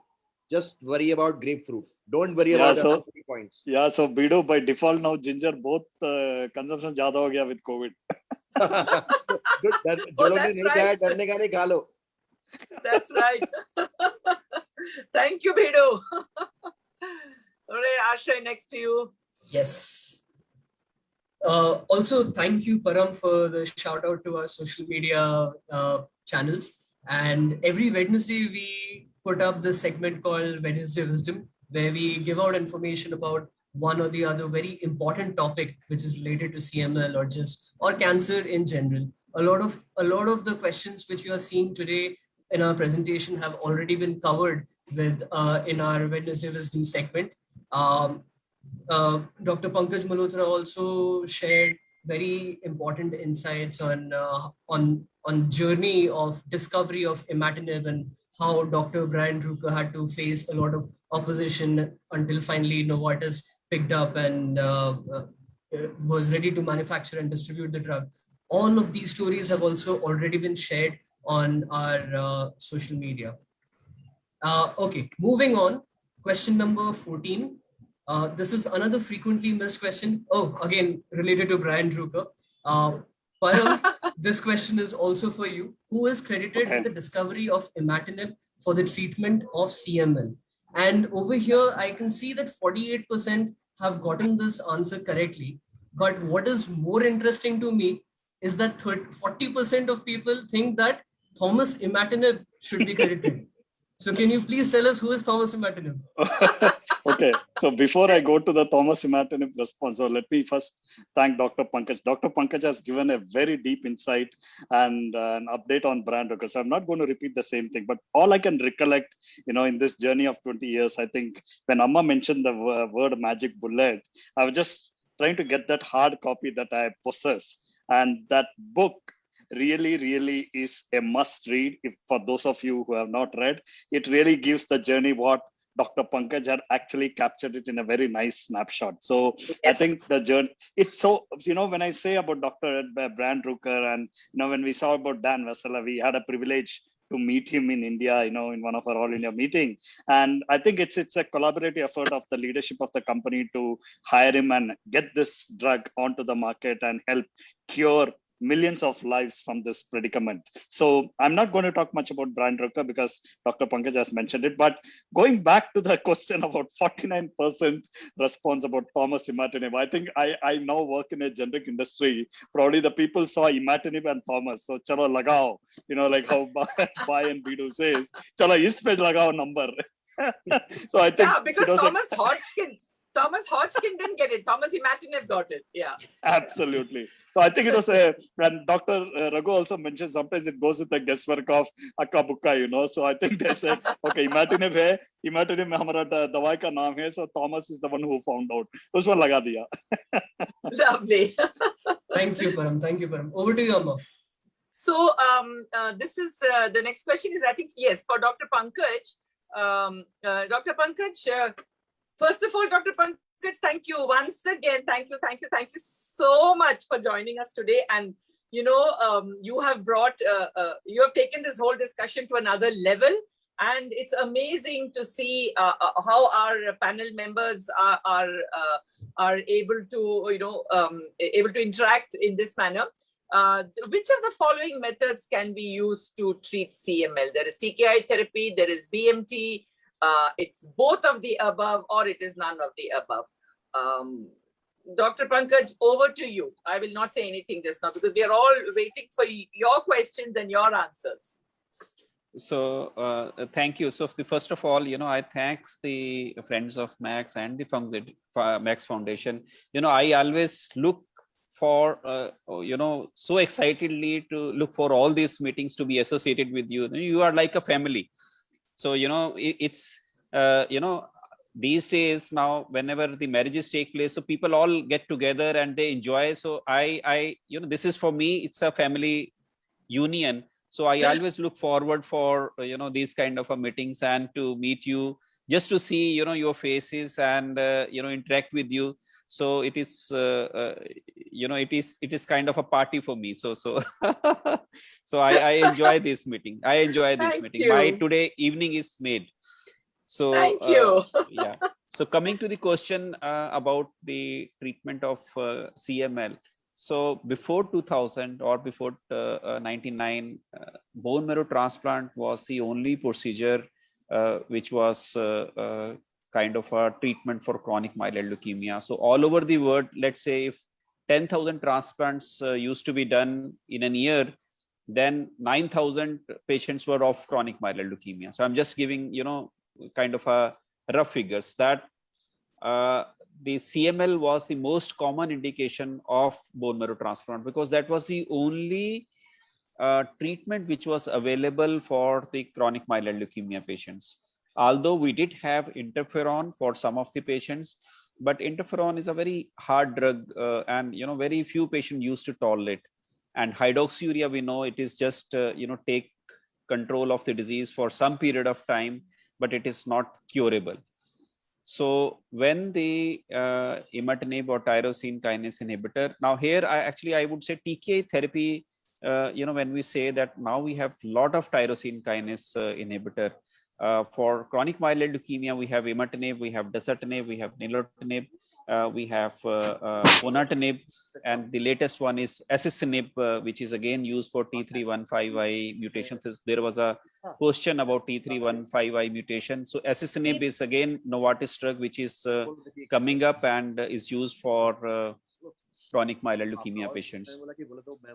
But there are a lot of other tyrosine kinase inhibitor drugs, which, as I said before, are used for the treatment of kidney cancer, for lung cancer, and many other solid cancers.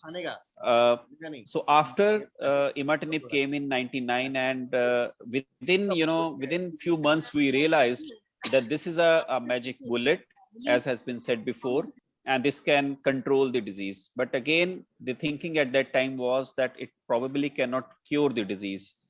And again, as I mentioned in my previous discussion, that even if somebody is in chronic phase, it is okay. He will have his normal life. So as long as the patient does not progress into an accelerated phase or a blast crisis, he will have his normal life. In chronic phase, nothing will happen to him. So we initially thought that imatinib will keep the patient into chronic phase, and then gradually, over a period of 5 to 6 years, in 2007, the first report came of treatment-free remission. That in some patients who are in molecularly negative state, that means the RQ-PCR is negative, the BCR-ABL is not detectable. In some patients, we can stop the therapy, and from there, the concept of treatment-free remission came in.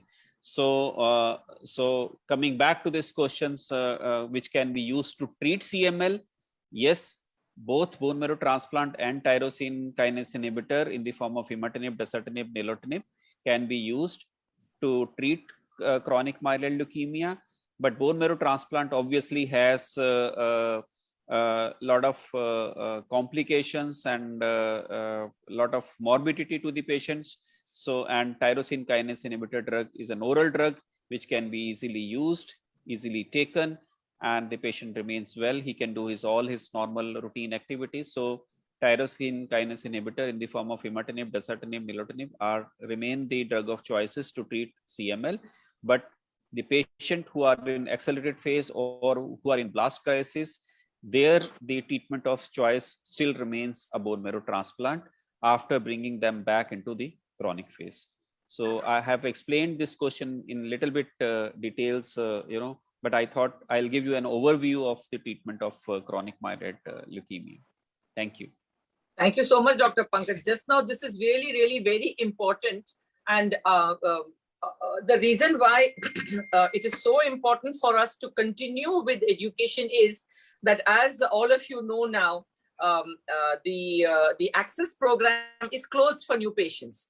There are so many patients being diagnosed with CML today who don't have the easy access that patients so many years ago had. And we are trying our best to bring these patients also into the umbrella of Friends of Max.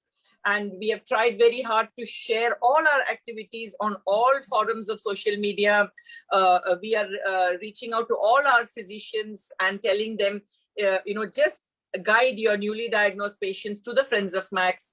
And it's so important that patients who are newly diagnosed know that there is this really effective, amazing treatment available to them, and they do not get frightened and stay away from seeking the right treatment. In the last week, I have had 2 phone calls from 2 very young patients who have been diagnosed, and who really, I'm lucky that one of the treating physician of one of the patients asked this patient to call me, and the uncle of a patient who knows me, personally, and knows that I work. So I was able to talk to both these patients and give them all the information that is required. So here today we are on a public forum. This is going live on our social media pages. It is very, very important that a CML patient is guided to a support group. And Ashray showed us that 15% of patients who responded to this survey are not part of any support group. A support group is really important because it is through support groups that basic information about this disease can be given. Thank you so much again to all the panel members for stressing on this and why awareness is so important. Thank you, Dr. Pankaj. Over to you, Ashray. Thank you, Amma. And Param, we have one last question for you. Which of the following are causes of CML? Okay. So I think it's interesting to, right, the tone was set by Pramod Bhai. I think we all heard, as you know, rule number 9 and rule number 22 came together and Right. created the tyrosine Yes. kinase, kind of a formula. And I think 75% of our audience recognizes that it's the deformity which is called the Philadelphia chromosome. I think, the over and above, when you look at the percentage responses where we see, 20% says is all of the above. So which I think, probably is not scientifically proven. I think what data we have so far in the last 2 decades, I think it's the Philadelphia chromosome, and pH positive is the one which, is a strong indicator for the cause of CML. And I think CML has this particular marker, which, when they say, even when I was diagnosed, when I was done by blood test, I think I was sent for a, pH positive confirmation, and moment it was a pH positive confirmation, they concluded that it's a CML. I think the response is, comparatively okay, but I think we need to continuously educate our patients that, CML is equal to the deformity of the 9 and 22, which means that, we are pH positive. Thank you. Any others can just pitch in and add. I have a peculiar question to Dr. Pankaj. I'm asking it, but please forgive me. I just wanted to know, do we ever pick up a Philadelphia chromosome without the manifestation of CML? Is it feasible? Is it possible? As false positive, can it be possible to pick it up? So, Dr. Raghu, you have actually become a proper oncologist. I think the questions which you are... So cardio-oncologist, I would say that. No, you are absolutely right. It is very interesting that, if we just perform BCR-ABL of normal people, you may find one person may have BCR-ABL positivity. So this was okay when, they were developing this BCR-ABL. So they just thought, let's do it on, normal let's do it on healthy people who are working in the laboratory, and they were surprised that some BCR-ABL, and they followed them up, but they never developed CML. So you are right that sometimes BCR-ABL is present even in normal people also, but we do not know the real history of these patients, whether in future they do they develop or they do not develop chronic myeloid leukemia. So your question is actually absolutely a very, very important question and very interesting question where we do not have a clear answer. But I would take this opportunity to discuss about the number 1 choice, smoking. I would just like to say here that people who smoke, actually, their chances of going into accelerated phase or blast crisis are high. So there is enough research which says that patients who are in chronic phase, but if they continue to smoke or they are exposed to maybe a lot of pollution, their chances of going into an accelerated and blast crisis are high. So please, I would appeal to all patients of chronic myeloid leukemia who are taking the drug, please, no smoking, no smoking, and no smoking. Thank you. Thank you, Dr. Pankaj. That's such an important message that has to go out. Thank you. Ashray, mine or yours? Next question. I think Yours, it's a very yes. Yeah, and I think this is a question for Param. And, no, it's for Dr. Raghu again. Oh, I'm so sorry. Yes, Dr. Raghu, who gets all the difficult questions. Dr. Yes. Raghu, I hope you won't curse me for this question. I think it's a very easy one. No, but this is so You are on important mute, doctor. because Dr. Raghu, in all our meetings so far, here I must say that I really miss all the face-to-face meetings. And when we were talking about, when Dr. Raghu himself was saying that how there are so many patients in the interiors, patients who are not comfortable with with either Hindi or English, patients who speak Bangla or Tamil or Malayalam or Odia or Gujarati, Marathi, regularly during pre-COVID, we used to every month, we used to have a meeting in one city or the other, and we used to have these regional language meetings. We had doctors speaking in Telugu to our patients from Andhra and Telangana. We had doctors talking in Odia to our patients from Cuttack, Bhubaneswar, and nearby areas. But we have really missed that in these 1.5 years of COVID. But once we get back to normal, we are committed to reaching out, like in the same way, to patients who don't have access to electronic media and smartphones. Which is why, and patients always ask us, is it contagious? Chhoot ki bimari hai kya? Is it hereditary? Mere bacche ko hoga kya? So I think it was very important for us, and also to know that a really major percentage of the patients understood that it is a non-communicable disease. Over to you, Raghu. Yeah, so this is a very important question, because the moment a doctor diagnoses CML, the whole family is upset. If bahar malum ho gaye to kya hoga? Mere family ko sab ostracize karenge. Koi humse rishta nahi jodenge. So it's very important for everyone to understand कि it cannot be communicated like COVID from one person to another person. तो अगर आपको होता है तो इसका मतलब नहीं है कि आपके बच्चों को होगा. It is, though the primary cause of the disease is a translocation, यानी कि genetic material is transferred from chromosome 9 to chromosome 22, which is the root cause for the thing. What exactly produces this translocation is not clearly understood. The previous slide was what are the causes for CML. In fact, when we do not know what is the cause, anything under the sun can produce be the cause for it. But of some things we are very, very sure, and that is, if you have it, you cannot communicate it to somebody else. You cannot cough into somebody's face and produce CML. The only thing that you have to be careful is, and I really do not know whether this has been adequately answered or not, is that as a CML patient, you cannot give blood to another person. So right.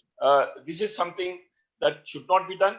We do not know whether it is by that method we can transmit this question. I don't think has been answered in the world literature, but it is a wise thing that if you have a CML, you do not give blood.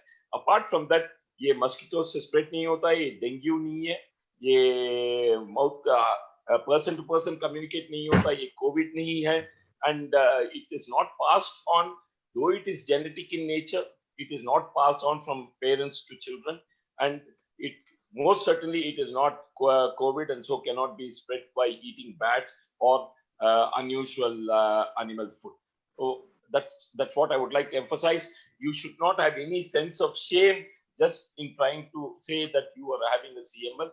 You must think of it like diabetes, hypertension. It is just an affliction. It is not something to be ashamed of, and you can face the world and tell them, "Bhai, mujhse ye aapko kuch hone wala nahi hai. This is not a communicable disease, and it is something that I will fight the battle by myself, and you do not have to worry about it." Thank you. Thank you, Dr. Raghu. Very important words. Thank you so much. Moving on to the next question. This question is for Dr. Pankaj Malhotra. How is CML treatment monitored? Okay, I think this is a very, very important question, because a lot of physician actually put the patients on treatment. Imatinib is now all the medicine doctors or the doctors who treat or who are ophthalmologists, who are gynecologists, everybody knows about the imatinib, and once the CML is diagnosed, they say, okay, it's just you just put the patient on imatinib. But I think the most important thing is to monitor the patient, and the monitoring is done initially with the blood counts. So when the white cell counts, we all know that the white cell counts are up at the initial diagnosis. So first we monitor the white cell count. They should become normal. There are some abnormal white cells, myelocytes and metamyelocytes, they should disappear. The spleen is enlarged sometimes in these patients, so the spleen should regress to its normal size.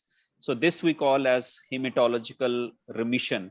So once a patient achieve a hematological remission, then we look at the cytogenetics or molecular remission, and BCR-ABL is a test which looks at a molecular remission. That means we are looking at the highest level of control in a patient. So BCR-ABL, as has been said previously, is done by two methods. One is qualitative, the other is quantitative. RT-PCR is a term which is used for qualitative, and RQ-PCR is the term which is used for quantitative BCR-ABL. So we want to look at the BCR-ABL ratio many times, even at diagnosis, but even if it is not available at diagnosis, maybe at 3 months, and then again at 3 months, then either 3 to 6 monthly, depending upon the affordability of the person. So we want to look at the ratio. And once this ratio, once the patient is on treatment, he's taking the medicines regularly, then we keep on monitoring this ratio. And once it is below 1, then we say the patient has achieved a molecular remission. And when it is 0.001, then we say the patient has achieved the highest level of remission, what we call as 4 log reduction or 5 log reduction. And many times, with the available method, we are not able to detect BCR-ABL, and then we say, okay, we are not able to detect by the existing method, and it has become negative. So all these values, of 4 log reduction, 4.5 log reduction, and negative, these are called deep molecular response, which is the aim of treatment when we treat CML. So monitoring is one of the important parameter in CML, which tells us what is happening to your disease causing chromosomes or genes. And that actually tells us that we are on the right track and you are doing, perfectly okay. I hope that answers, that explain these questions. Thank you. Thank you, Dr. Pankaj. And also, I think this is the question in which the maximum number of people got the right answer. And that is so important. That is so important that patients now recognize कि monitoring करना कितना important है. बहुत सारे patients हमसे कहते हैं कि it is not, they cannot afford it, or they are a little careless.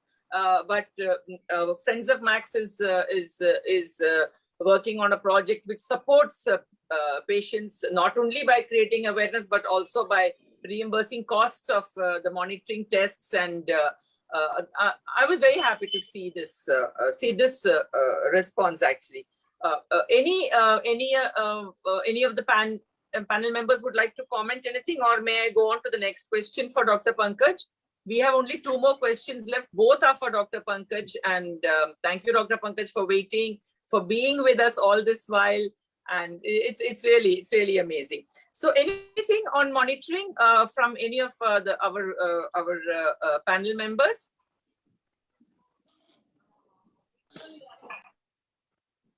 Yes, Dr. Raghu? Yeah, he's already mentioned the sequence of monitoring, but the biggest hurdle in our country is the cost factor that is involved in the BCR-ABL PCR test. It would become much easier if this cost comes down from what is being charged usually about 4,000 and odd to somewhere around 1,000, 1,500. But that still remains a dream despite more than 10 years now of RT-PCR, at least 4 to 5 years of RQ-PCR. We still are facing a situation where the labs are not likely to come down on the total cost. Of course, institutes like Nizam's Institute of Medical Sciences and Chandigarh Oncology Institute and all that are able to monitor patients for free also. But that I think is in the minority when you consider the whole CML patient pool. And somehow, if we can collectively impress upon these labs to reduce the cost to a more manageable proportion, we'll be able to do it more frequently as Dr. Malhotra wants. So, Dr. Raghu, I would just like to share the information that now there are a lot of these private laboratories which are giving these coupon to the institutes where high volume CML patients are there. Like, they are giving these coupons to us also, where the cost of the test is 2,200 rupees only. So definitely it is not 1,000 rupees, but even from 6,000 or 5,000 to 2,200 is a great thing. So, at our center, almost 5 to 6 laboratory people, including Lal's Lab, Religare, Quest, everybody comes to our, to our OPD and says that these are the coupons, please use our lab, please use our lab. So we have always plenty of coupons with us, and any patients, who wants this coupon, we have never said no. Although in PGI, we do have free BCR-ABL testing for patients who are totally poor free or who cannot afford even this much amount of money. So I would urge the friends of Max that, they can tie up with the different companies and to all the high volume centers where CML is getting treated. They can, tie up and provide these coupons, to those centers. So I would request friends of Max if they can, supervise this. Thank you. Would any of the trustees like to comment on this, or would you like to talk to Dr. Pankaj offline? I think Nirmesh can talk about this because he is doing a good job and trying to coordinate with one of the labs to get this job done. Nirmesh is there?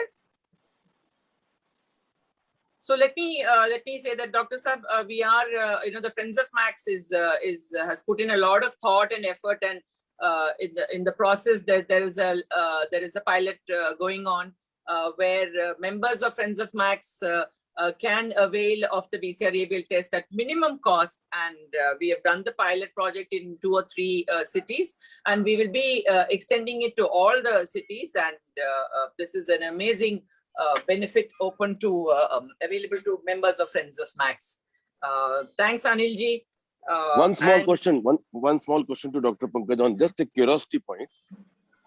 Because now with the COVID, RT-PCR was so much buzzword. Everybody knows what is RT-PCR test, but RT-PCR test on COVID has come down to say 1,200 rupees or something like that, or maybe 800 rupees. Why is that? The process different which makes the difference, or what is the issue? What this is a layman question. I don't know. What is the difference between RT-PCR test in COVID and what is the difference between RT-PCR being done in BCR-ABL, and why the cost difference? No. Anilji, you have asked a very important question. So as the volume of test goes up, the cost actually comes down. So, the cost of the machine and the cost of the test initially, whenever, these are very few samples, because you have to put up a lot of things, standardize the things and do the test. So, but as the number goes up, like, at our center, we have almost more than 100 patients coming every week. And we are writing something 20 to 30 BCR-ABL test every week. So obviously that's why, a lot of companies, they are coming to us and, providing us the coupons that we are willing to. So initially they started with 2,600 rupees, then 2,400 rupees. Now, we have companies who are giving at 2,100 rupees also. So, as the number of tests goes up, the cost will definitely comes down. So it is the volume of the Yes. of the number of tests on a process. Yes, it simultaneously result, something like that. Yes, so volume, I would say that and plus the gene which is actually, against which you are testing, that whether, you are getting that gene manufactured in India or you are getting from the, outside countries. For example, when you are doing this on a BCR-ABL kit, which is a CFED machine, which is again provided by the Max Foundation, and so those cartridges are made in USA, so they will have a minimum price. There the price will not come down, but if you are manufacturing the test gene in India, definitely the price can come further down. Very clear, very clear. Thank you very much. Yeah, thank you.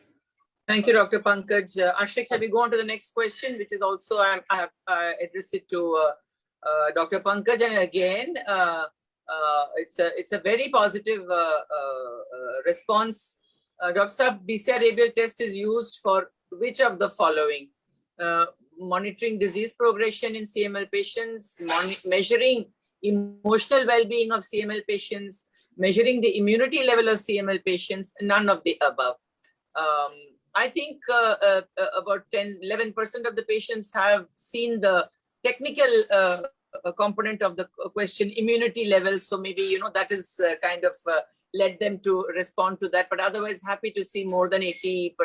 Dr. Saab, your insights on this? So I would actually, you know, say something little bit different. So as you said initially, it is the process, you know, of these questions, you know, and people filling up this form, and they came together filling up these questions. So for me, you know, everybody is a winner. I don't take it negative that when people say that it is smearing the emotional well-being. You know, from the philosophy point of view, if the BCR-ABL is low, I am very happy. I'd say it gives me an emotional good feeling. You know, mirroring the immunity level. Yes, if the BCR-ABL level is low, I feel that my immunity is good. So for, Fabulous. you know, Fabulous. So- What a lovely perspective.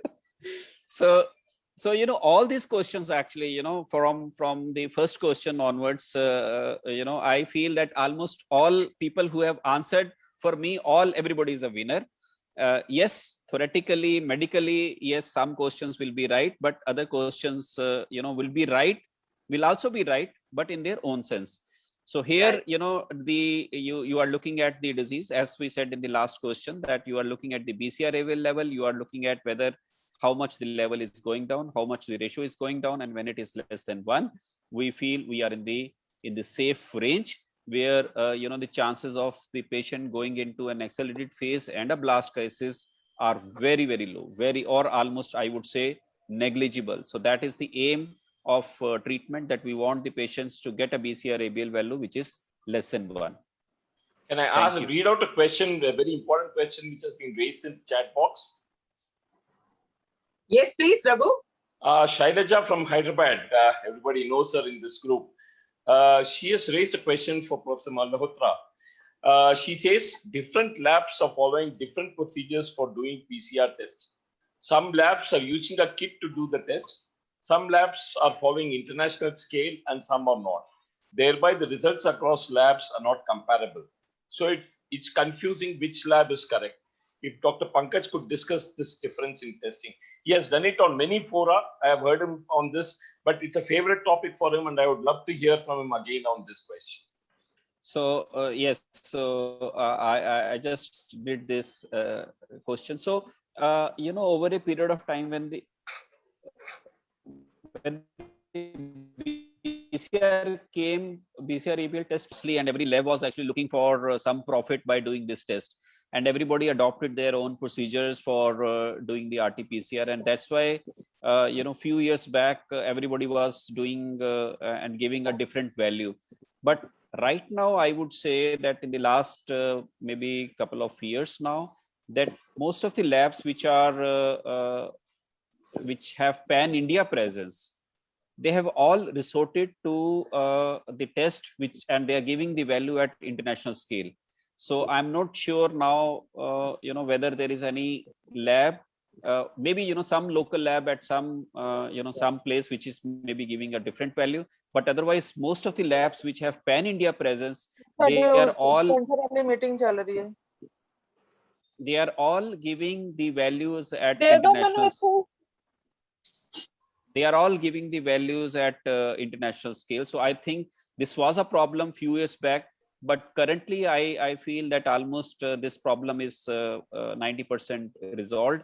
And I would actually urge that you get the test from a lab which has a pan-India presence, because all those labs are giving this results at international scale. Thank you. I hope that answers the question. Would it be too much, Dr. Pankaj, for you to list a few of the names so that it will benefit the people when they go to such labs? I would say that the Quest Lab and the Hemacore. Yeah, Hemacore and Quest Lab are the one which are and including actually Lal Lab and Religare Lab also, they are also giving at international scale.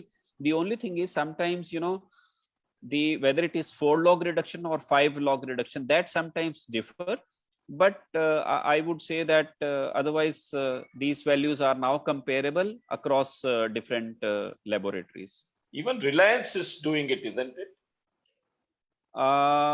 I don't have anybody who comes to me, but maybe, I'm not sure. Yes, but that is possible. Thank you, sir. This was a very, very important aspect that I'm sure many people are very keenly following. And I always still, despite being in this field, I still have a lot of worries about whether my testing is accurate or not. So that is a little reassuring to know that things have improved quite considerably and we are getting fairly reliable values. Okay, moving on to the last question of our survey. What does IRMA or IRMA stand for in CML therapy? Dr. Pankaj, this question is again for you.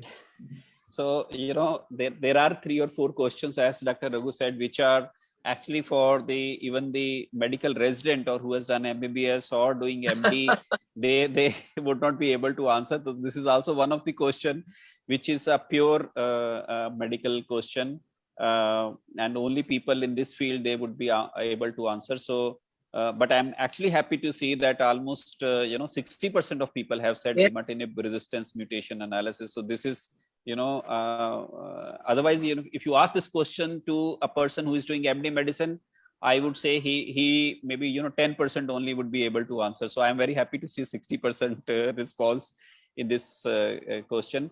So imatinib resistance mutation analysis, as Dr. Raghu was explaining, that when we are giving the drug and many of the cells, they in the goal of survival of the fittest kind of a thing, the Darwin's theory. So they try to change their configuration and they try to develop resistance to the drugs. And if somebody is taking, for example, imatinib, they try to on their cells, they configure the cells and the protein sequence changes, and they develop some amount of what we call as mutation. So when the imatinib is not working, when we feel that the BCR-ABL is not going down or it is going up, the levels are going up, then the doctor feels that possibly the imatinib is not acting, and then we order this test for the patients, and the laboratory does this test and they look at all the protein sequencing and they find out what is the problem in the cell, and there are different type of mutations which tell us whether which drug would be effective. And in many situations, dasatinib is effective. In many situations, nilotinib is effective. And if there is T315I mutation, then only a ponatinib or asacinib drug, which I said is one of the recent addition to the treatment of CML, only these 2 drugs are effective against the T315I mutation. So IRMA basically means imatinib resistance mutation analysis, to look at the what is the kind of a mutation which the patient has developed. Thank you. Thank you, Dr. Pankaj, Dr. Raghu, Dr. Judwas, Dr. Dipanvita, Beenaji, and Param for all your valuable insights. We move on to the next few slides relating to our survey. Here is a screenshot of the 3 different surveys that we had circulated. Of course, the main questions, the 20 questions, were same across these different surveys, but the initial first few questions varied according to the region in which they were circulated. So we had one for our international respondents, which was only circulated in English. One was for the domestic respondents from the Hindi-speaking regions, and the third one was for the domestic respondents, which was circulated in English. Of course, as Dr. Judwas has pointed out, we will be, and also Amma has also said the same thing, we will be working with our city chapter leaders to translate these surveys in further languages the next time we perform a similar exercise. Now, from the different surveys, we have also found a very interesting statistic, which is that the average score amongst our international respondents was 14, whereas the English responses that we had received from India were trailing behind at 13. And lastly, the Hindi respondents only scored an average of 10. So this clearly indicates that we still have a long way to go and catch up with the global average. And hopefully the next time we conduct a similar exercise, our average will be more than the global average. I still feel here that what Dr. Pankaj said is so amazingly true. He said that every respondent is a winner. Everyone who has answered and every answer is a winner. I think that gives us, that's the best takeaway from this session. That is very true, Amma. And now a small note of thanks to everybody who has helped us create the survey and this exercise. Of course, Priyanka from the Max Foundation team will be giving a much more elaborate and better vote of thanks at the end of today's meeting. But I also wanted to extend my thanks to a few people.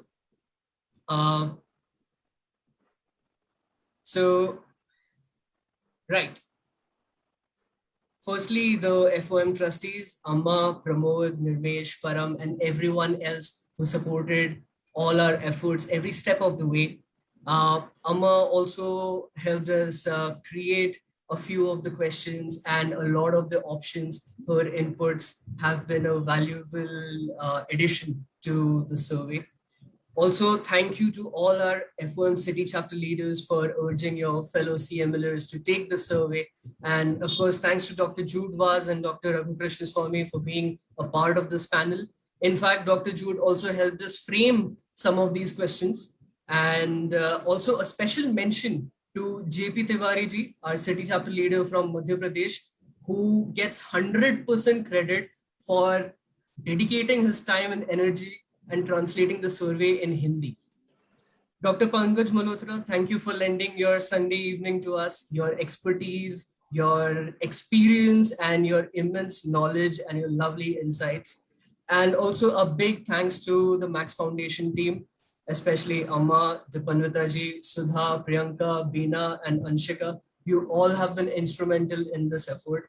Amma has guided us every step of the way, and Dipanvita ji, thank you for your expertise in making the survey sound technically correct and for the questions that you had suggested adding to it.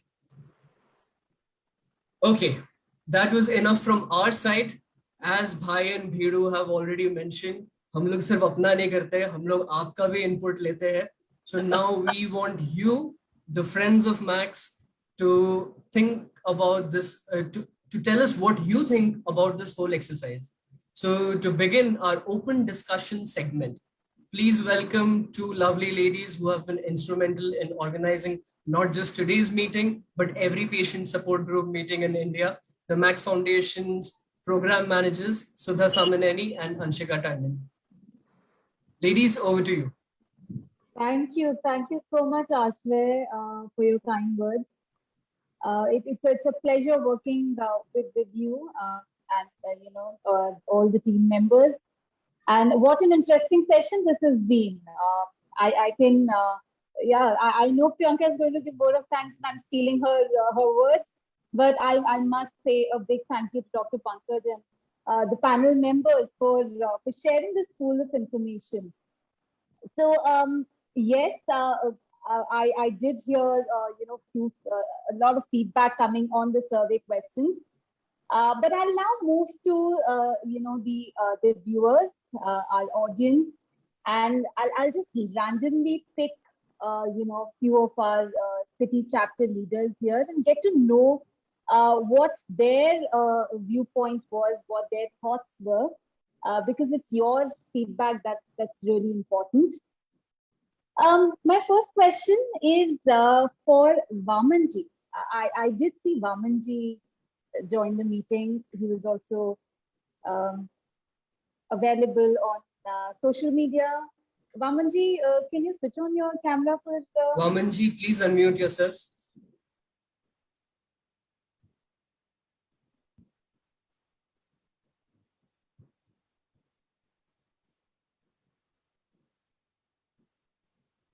Vamanji, can you hear me? I think he has some technical issues. No He problem. says we'll start video later. Okay. But your audio is working, right? So I can throw this question at you.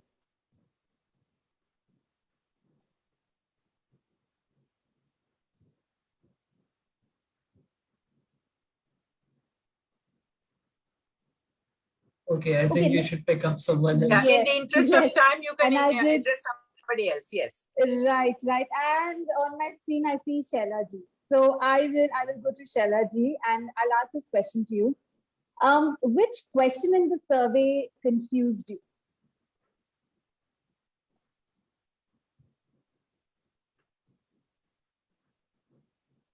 Shaila ji, you'll have to unmute yourself.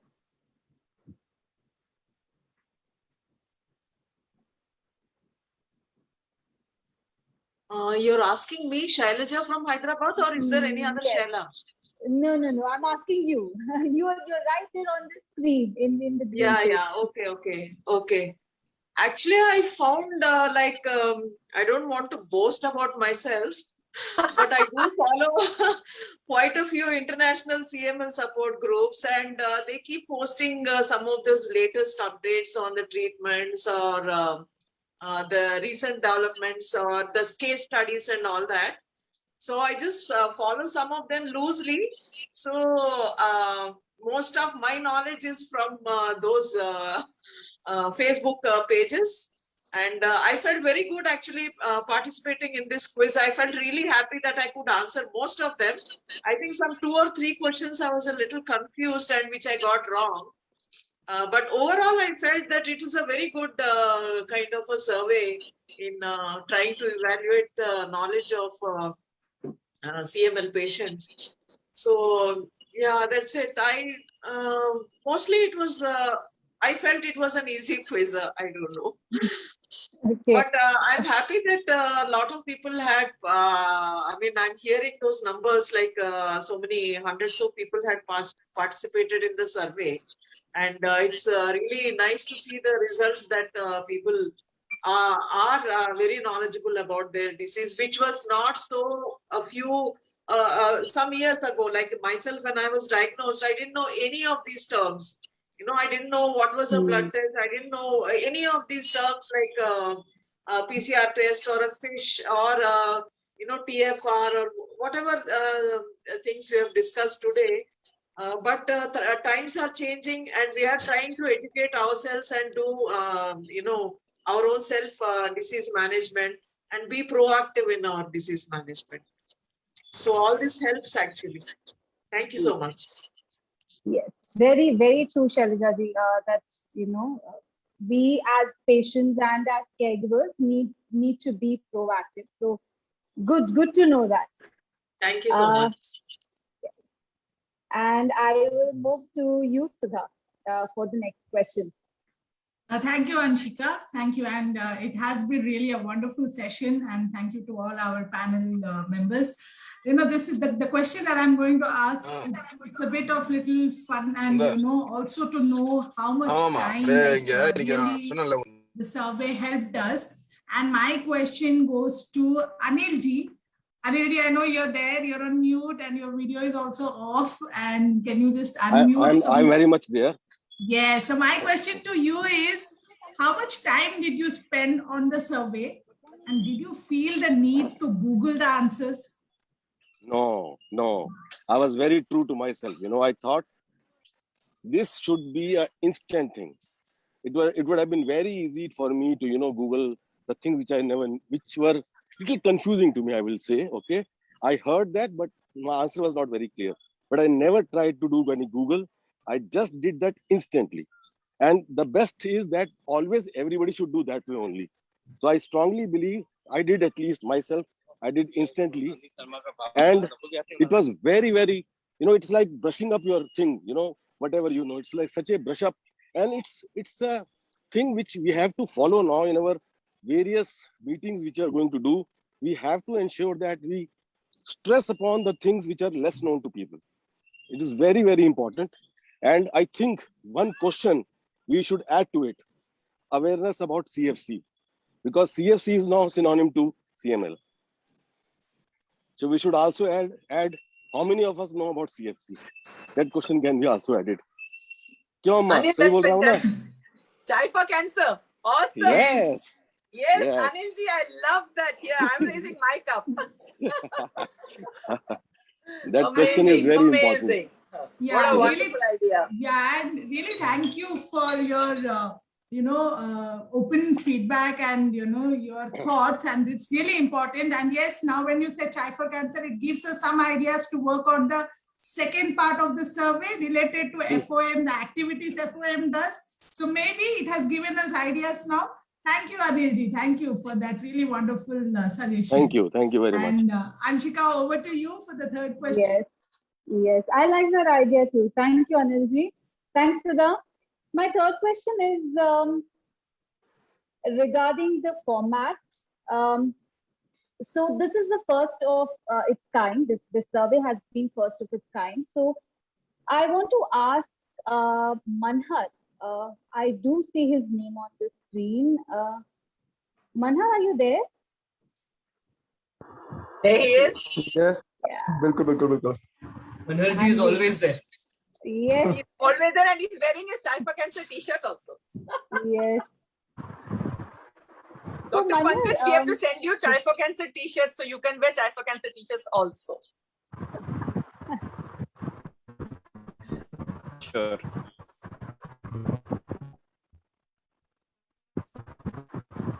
So Manhar, मेरा सवाल आपसे ये है, आपको क्या ये सर्वे का idea अच्छा लगा? Was it more user friendly? क्योंकि मैक्स फाउंडेशन जनरली जो है अभी तक हम इंफॉर्मेशन पास ऑन करते हैं through our patient support group meetings, through our by publishing books, our posters. So this was one of its kind. तो आपको क्या लगा कि ये ज्यादा user friendly है and this can bring in more respondents together? We can reach out to more people. बिल्कुल मेरे को ये सर्वे मतलब एक्चुअली में लगा बहुत यूजफुल है, और इससे क्या है ना, काफी 15-20 साल में जो मैंने सीखा है, मतलब जो नए पेशेंट होते हैं काफी चीजों के बारे में पता चलता है, जैसे TFR है, ट्रीटमेंट फ्री रेमिशन है। मैं मतलब नॉर्मली गूगल, अनिल जी से आप क्वेश्चन पूछा था कि आपने गूगल किया नहीं किया, ये सर्वे तो अभी आया था, उससे पहले ना एक्चुअली जिन को प्रॉब्लम है, काफी लोग कुछ चीजें गूगल करते रहते हैं। ये मतलब आज से 7-8 साल पहले पोनाटनेब, निलोटनेब, डिसैटनेब, इसमें से काफी सारे क्वेश्चन ऐसे थे, इसके अगर ऑप्शंस भी नहीं होते ना तो 70% के आंसर में दे सकता था।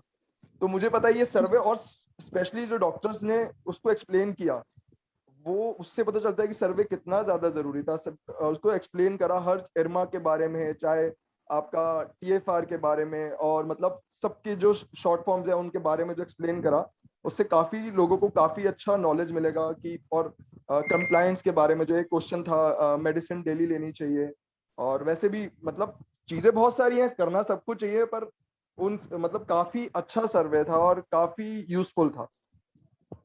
और CFC नेक्स्ट टाइम तो पक्का ऐड होना चाहिए। CFC तो बेस्ट, अनिल जी ने जो CFC बोला है ना, चाय फॉर कैंसर, मैं भी एकदम से सोचता रहा CFC, पर मतलब काफी अच्छा आइडिया है वो। Thanks Manhar. Thanks to know कि आपको लगता है कि सर्वे एक it's in the right direction and ये बहुत ज्यादा लोगों को इम्पैक्ट करेगा, CML पेशेंट्स को। बिल्कुल। Thanks. Over to you, Sudha. Yeah. So before I go to my next question, I would just like to tell everyone, you must have all seen the map behind us as a banner. So this is the South Asia region we are representing today, and we have city chapter leaders from India, Nepal, Bangladesh, and Sri Lanka, Pakistan. These are our countries which together forms our region. And in this context, I would like to say my next question goes to our city chapter leader from Bangladesh, Mr. Sohag. So Sohag, the question is, has the survey and the panel discussion that we had now, helped in adding to your knowledge about CML? Thank you. Shudha. Excellent.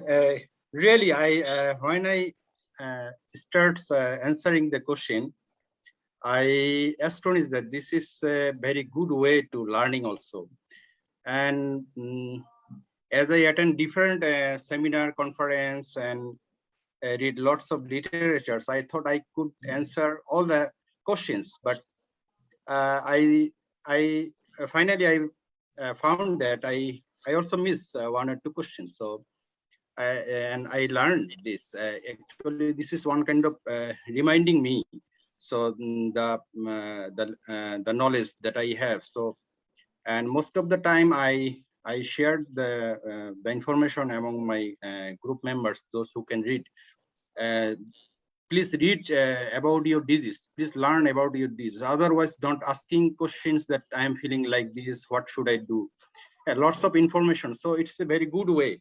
And I think this should be this type of survey should be conducted in several times in a year. This will help actually. So it's good idea. Thank you, Shudha. I circulate this to my patients. I think 3 or 4 already participates, and after answering, they discuss with me, and this is the learning way. So it's a good actually. Thank you, Shudha, for giving me the Thank you, Sohag. You know, you actually said a very important point. Yes, there was a lot of discussion among the groups also. And being a part of few groups, we saw that, you know, groups coming together, discussing the answer. And, you know, it's just, we learn and share together, you know, the motto that goes. And what you said, that it is very important to know about the diagnosis and, you know, to learn about it.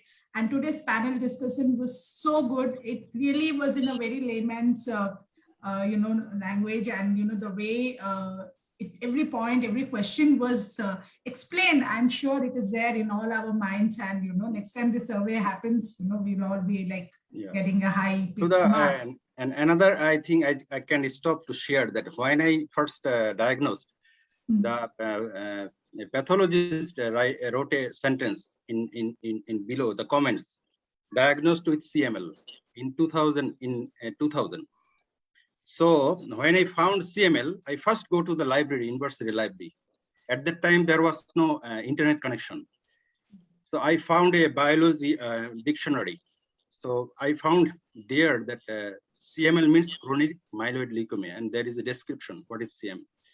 And this is a disease I found. So this is learning is the best thing to go in the proper way for treatment. Thank you. Thank you, Sohag. And I see Amma has raised her hand. And Amma, yes. Thank you. If I may say a few words, thank you, Sudha. Anshika, this is an amazing session that you are coordinating.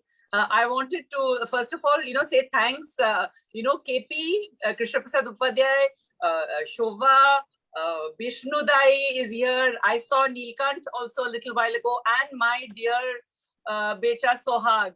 It's so amazing to see all of you here. I wanted to share this about Sohag. I met Sohag 10 years after knowing him. You know, I met Sohag 10 years after only listening to his voice, bringing him in as one of our GPAP patients at that time, messages and emails. And when we had a Rising Sun meeting in China, I met him, and it was like I was meeting my long lost son. And I also want to tell all of you that despite his CML, Sohag finished his doctorate. He finished his doctorate, and when he received his thesis, when he received his doctorate, do you know what he did? He sent his thesis. He sent his thesis to the Max Foundation office in Seattle. And Pat still has that thesis in her room, in her office, on her shelf. And, you know, this is something, the kind of relationship, like when Dr. Pankaj was saying how it's a family. It is really a family. And Sohag, you really touched our hearts when you sent us your thesis. And Pat looked at it, and then she asked me, is this young boy one of our patients? I said, yes, This is our young patient from Bangladesh. And when we met you at the Rising Sun meeting, it gave us so much pleasure. And today, Sohag is one of the leading patient advocates. He is part of the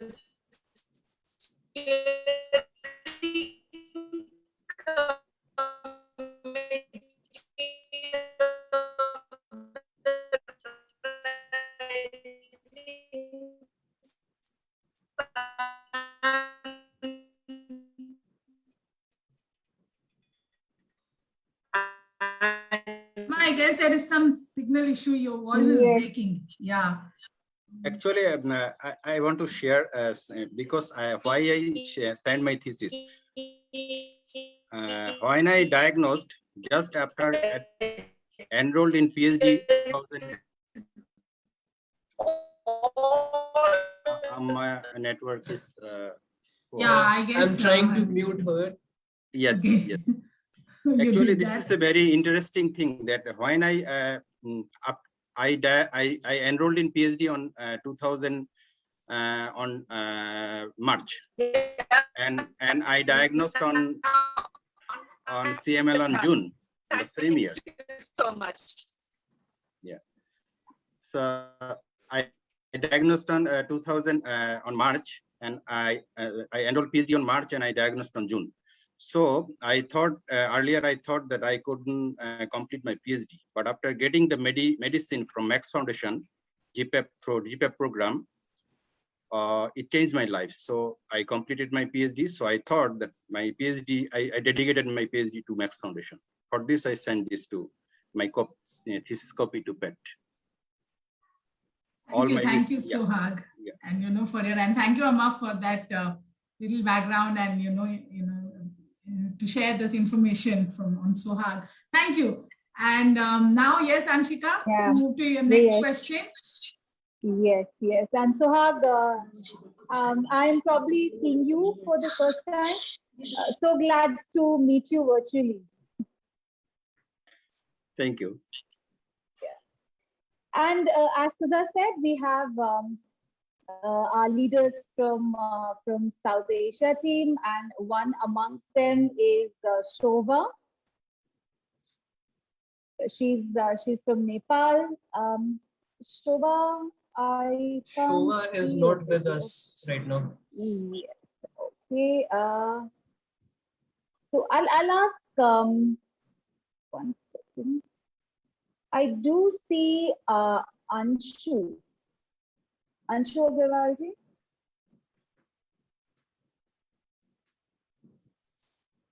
No, Anshika.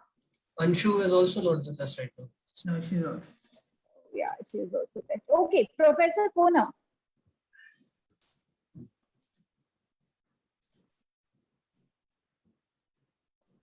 I see his name there. Yeah. Yeah, I see his name Professor there. Konar, if you would like to unmute yourself and switch on your video.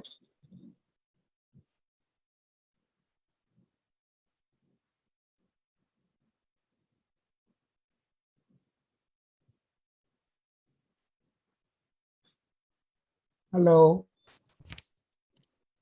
Hello, Hello, Professor Konar, we Konar? can hear you. Yeah. Yeah. Yes. Am I audible? Yes, you are, Professor. Okay. Yeah, it's a great feeling for me to meet so many people because during this pandemic time, we cannot meet each other. Even I have tried to meet the people in Calcutta, but I failed to meet them because everybody is afraid of going outside. So better to meet online. And so it is a great chance to meet all the people, and not only from India, from outside also. I am seeing so many people are joining from neighboring countries. So this is a great meeting, I can think. And the question and answer session was very interesting because many people still are not aware of the very small thing about this disease. So this is actually very important. So such type of question and answer session should be there in the meeting. Of course, we have so many question and answer session in all the meeting we have, but still we have so many confusion and queries that should be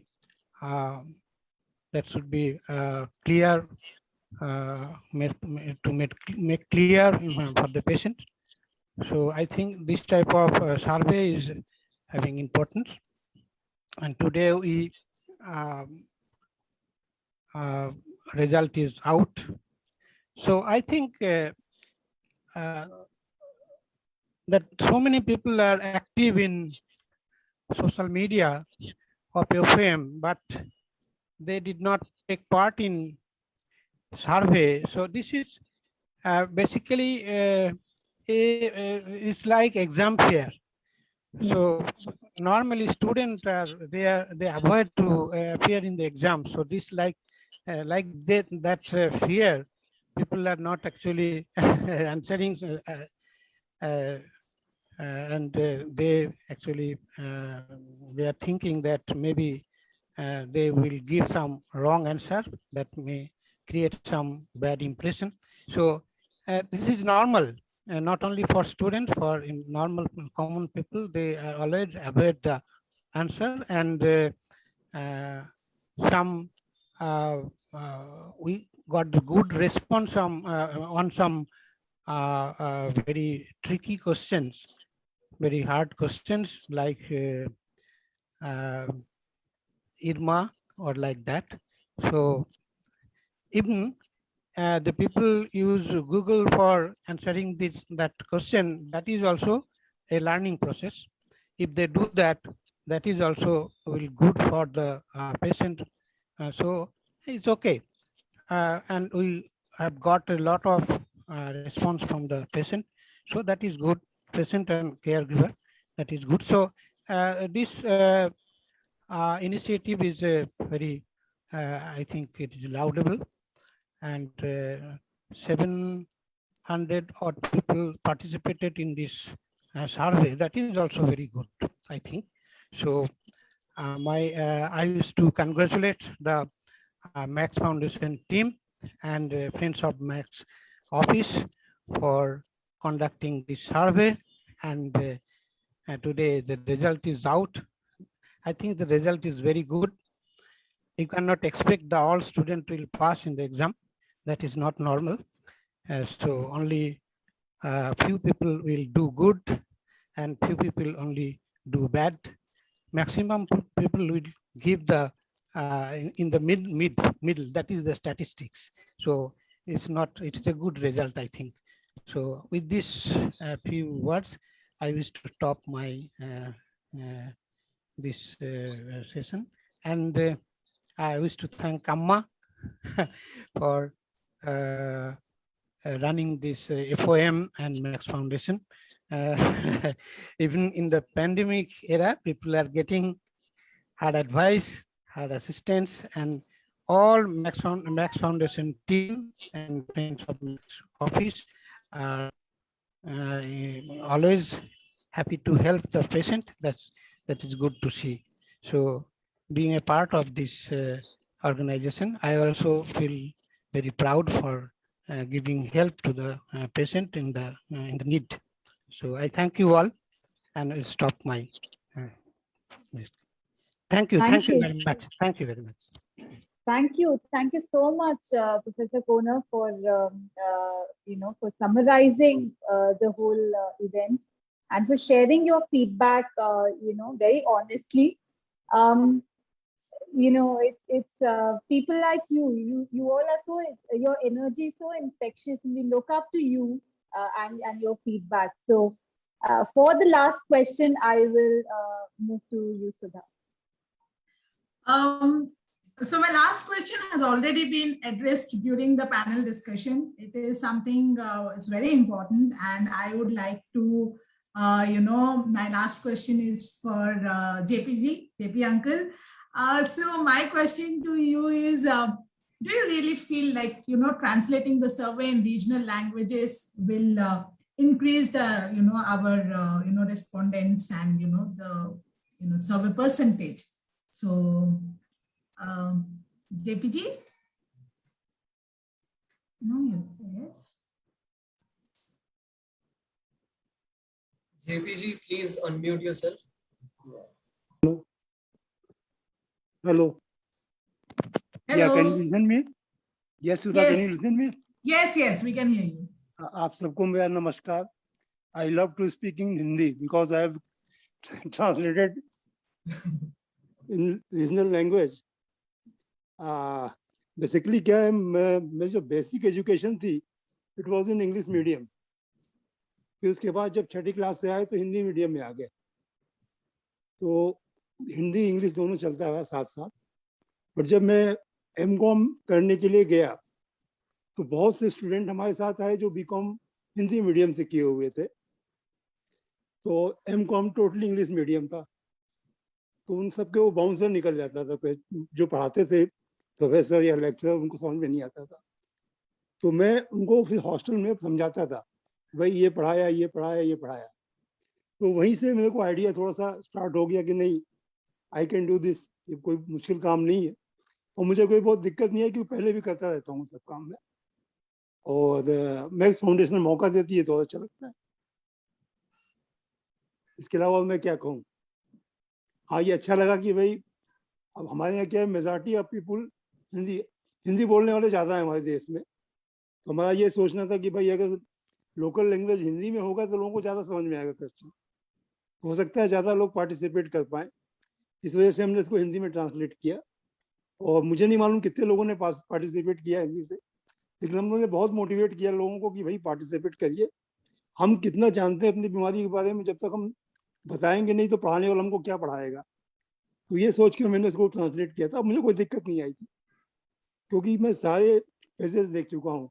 2003 से 2021 तक सारे experiment मेरे ऊपर हो चुके हैं. तो मुझे कोई तकलीफ नहीं हुई ट्रांसलेट करने में. सारी चीज़ें मैं समझता था, इसलिए आसानी से मैंने कर लिया. और हिंदी हमारी जो है मदर टंग है. बस, thank you. JP ji, doctor Pankaj आप हैं अभी भी. देखिए डॉक्टर जेपी जी ने भी फ्रेंड्स ऑफ मैक्स का टी-शर्ट पहना है. मैं वही कहना चाहती थी. नहीं अम्मा, मेरे पास तो सारी टी शर्ट है, मैंने सब संभाल के रखा हुआ है. और JP ji, thank you so much. आपने जो किया, एंड यस, आप हमारे यस डॉक्टर पंकज. नहीं, मेरे को बहुत अच्छा लगा कि किसी और ने भी डाला है. तो एक वो एक से भले दो होता है ना, एक से भले दो. 11 हो गए. लेकिन अम्मा से बात की वजह से होता है. तो शायद लास्ट में डॉक्टर पंकज से गाना सुन के ही उनको छोड़ेंगे. डॉक्टर साहब मोड में आ रहे हैं. बिल्कुल. डॉक्टर साहब सुनाइए गाना, अच्छा लगेगा सबको. चलिए पहले आई थिंक फॉर्मेलिटीज करने वाली पूरी है क्योंकि ऑलरेडी काफी लेट हो गया है. सुधा, मुझे लगता है मैंने अपना जवाब दे दिया. हाँ, बिल्कुल.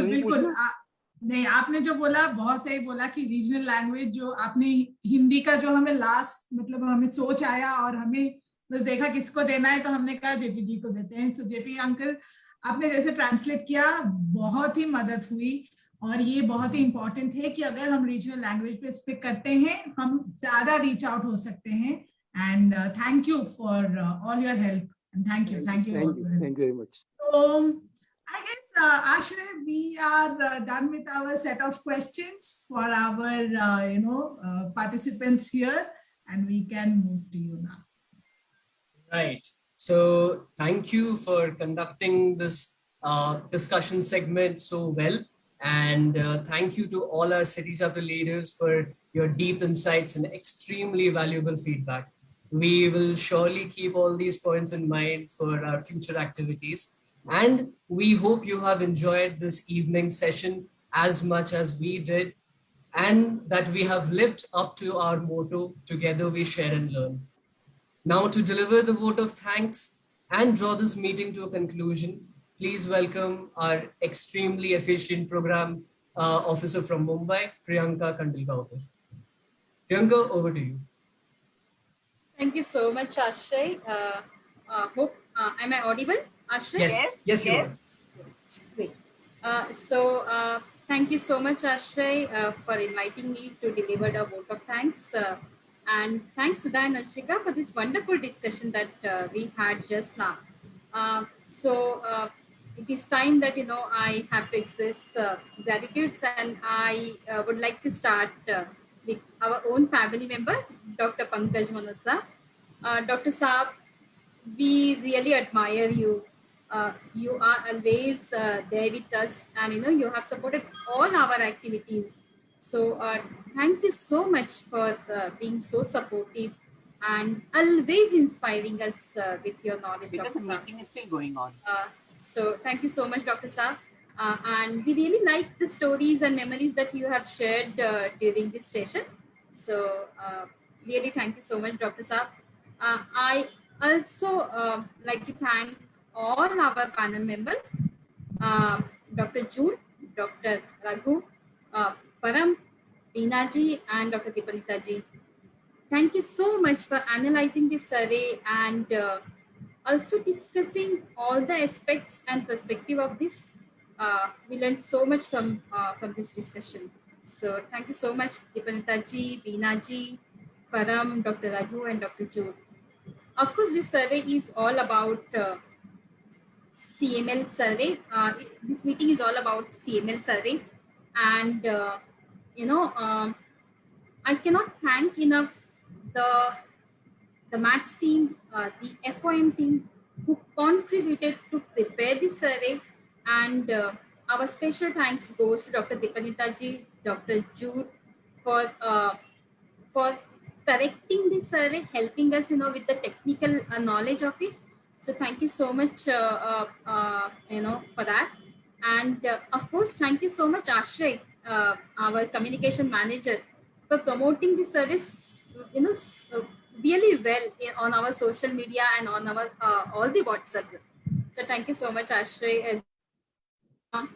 I think I have to, say here, hamara pyar bhara thank you to our bhai and Bidu, Pramod and Nirmish, for presenting the importance of CML Day in your own style.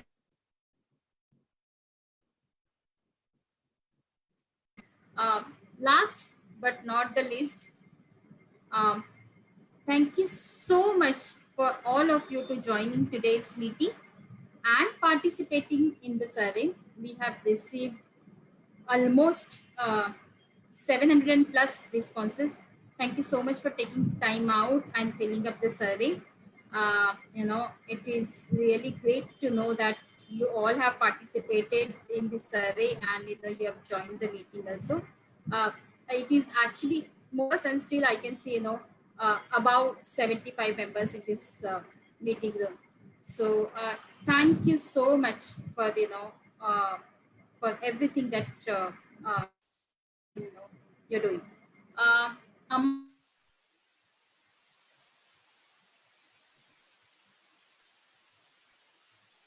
I actually forgot to thank JP uncle who have translated the survey in Hindi.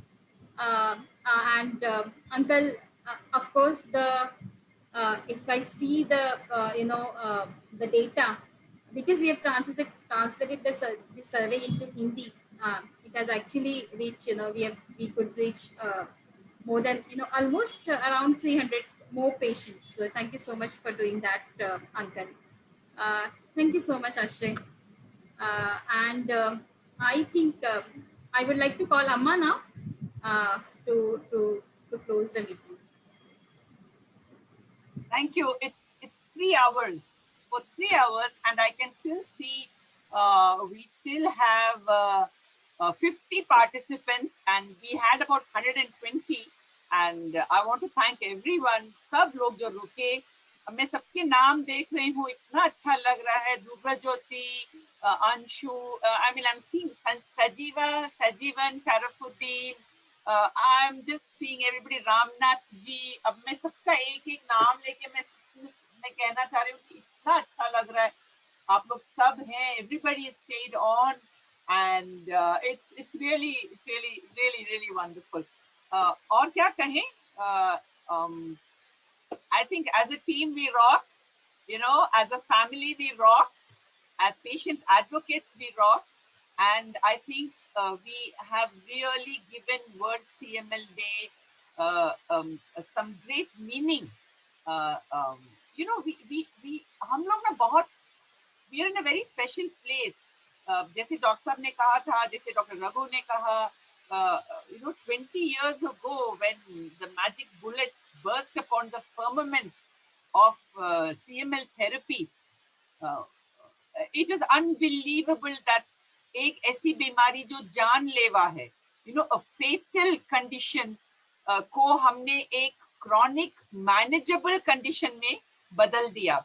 And this could not have been done these 20 years without our doctors, without our patient leaders, Friends of Max के trustees और आप सब लोग. तो बस, और तो I would सबको अभी हम लोग बहुत प्यार भरा नमस्कार and thank you. And Dr. Pankaj, एक आपको थोड़ा 5-10 मिनट मिला. You have to sing us a song today, तभी हम आपको जाने देंगे. फिर तो मैं कहूँगा ये मीटिंग चलती रहे, अच्छी बात है. We will feel so blessed, please. मैं जानती हूँ कि आप बहुत अच्छा गाते हैं. नहीं, हमने सुना है. नहीं, ऐसे मेरे को ये डेफिनेटली है, शौक है, लेकिन पता नहीं मैं गाता अच्छा हूँ कि नहीं गाता हूँ, ये तो मेरे को नहीं पता. बट यस, मेरे को शौक है. तो आप ऐसे कीजिए ना, ऐसे करते हैं, आप अंताक्षरी शुरू कीजिए, तो फिर हम उस पे जो है ना वो कुछ ना कुछ देख लेंगे कैसे चलता है. अरे वाह, अंताक्षरी करें फिर. हाँ? चलो, ये तो बहुत अच्छी बात है. अच्छा, ओके, सो कौन शुरू करेगा? मनहर, आश्रय आप शुरू करो. आपने तो कुछ काम ही नहीं किया ये सर्वे में, मतलब आपने तो कुछ भी नहीं किया है, तो आप शुरू कीजिए अंताक्षरी, फिर देखते हैं, फिर डॉक्टर पंकज गाएंगे. अच्छा, तो सभी लोगों को मैं ये बता देना चाहता हूँ कि मुझे गानों के लिरिक्स याद नहीं रहते, पर एक गाना है हिंदी में जिसके लिरिक्स मुझे मेमोराइज हो चुके हैं, तो मैं वही गाना चाहूंगा. गुलाबी आंखें जो तेरी देखी, शराबी ये दिल हो गया, संभालो मुझको ओ मेरे यारो, संभलना मुश्किल हो गया, दिल ने मेरे ख्वाब तेरे तस्वीरें जैसे दीवार पे, तुझ पे फिदा मैं क्यों हुआ, आता है गुस्सा मुझे प्यार पे, मैं मर गया मान के दिल का कहा, मैं कहीं का ना रहा, क्या करूं मैं दिलरुबा, बुरा ये जादू तेरी आंखों का, ये मेरा कातिल हो गया, गुलाबी आंखें जो तेरी देखी, शराबी ये दिल हो गया. Thank you. आश्रय कौन है वो?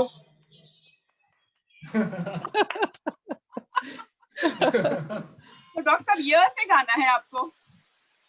या से गाना है? हाँ जी. यारा ओ यारा, इश्क ने मारा, हो गया मैं तो, हाँ हाँ हाँ हाँ हाँ हाँ मेरी जान, मैं भी हो गया मैं भी हो गया. Thank you.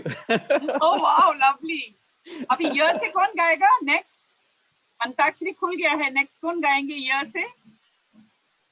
अम्मा आप सब लोग ये स्कूल ले रहे हो, आपको भी तो गाना पड़ेगा. ओके ओके, ईयर से मैं गा रही हूँ फिर. ये रातें, ये मौसम, नदी का किनारा, ये चंचल हवा, कहा दो दिलों ने कि मिलकर कभी हम न होंगे जुदा.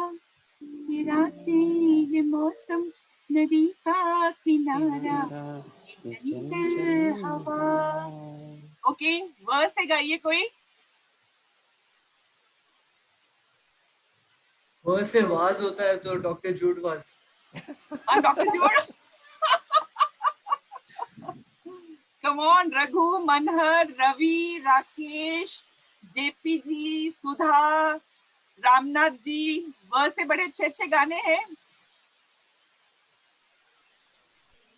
वादा कर ले साजना, तेरे बिन मैं न जियो, मेरे बिन तो न जिए, ओके जुदा.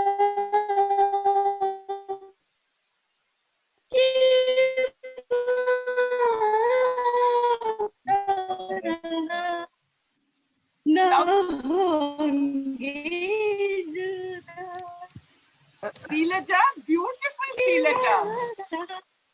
Thank you, Amma. Lovely, lovely. ये वादा रहा. Thank तो you. हर्ष से कौन गाएगा अभी? हंसते हंसते कट जाए रस्ते, जिंदगी यूं ही चलती रहे, खुशी मिले या गम ना बदलेंगे हम. ना ना ना ना ना ना ना ना ना. वापस खर क्या से. ये नहीं आता. वापस खर से. Sajiva, Malayalam, you can sing in Malayalam also. हम होंगे कामयाब, हम होंगे कामयाब, हम होंगे कामयाब एक दिन.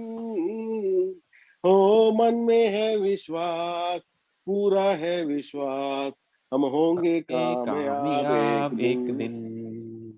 ये हमारा नेशनल CML एंथम है. Okay, that was just so wonderful. And एक बात मैं सबसे कहना चाहती हूँ, ये आज का जो पूरा प्रोग्राम है, जो पूरा हमारा CML डे का जो एक्टिविटीज हैं, पूरे हमारे मैक्स फाउंडेशन के program officer team and our program coordinators team ने बहुत मेहनत की. पर अगर मैं ये कहूँ कि इसके पीछे एक शख्स है, one person who has been instrumental in doing everything, not only for today's survey, all our social media, sending messages to all our patient groups, working on the survey questions, everything. It is this one person who is the communications and administration manager of Friends of Max, Ashray Paul. Ashray, thank you so much for all your hard work. The trustees are proud of you. The Max Foundation team is so indebted to you. I am personally so very proud of you. And now that you sing Hindi songs so beautifully, I think I am extremely proud of you. Thank you for all your kind words, Amma. And honestly, just seeing that this meeting, which was a culmination of all our efforts, it's not just mine, but a team effort. And seeing that this meeting has turned out so beautifully, it's a reward in itself. Thank you so much. Okay. मन नहीं कर रहा है, but everybody has given us 3 hours of their precious Sunday evening. Today is also a very auspicious day for many reasons. After 10 days, Ganesha is also, going back home. We hope and pray that, whoever we pray to will look after us, will make sure that this whole pandemic situation is behind us. All patients continue to be compliant. All caregivers continue to give your care. And that's it. Thank you so much. Thank you very, very much. So proud of everybody. Thank you. Thank you. Thank you very much. Thank you. Goodbye, everybody. Goodbye. Thank you so much for being with us. Bye-bye. Thank you. Bye. Bye.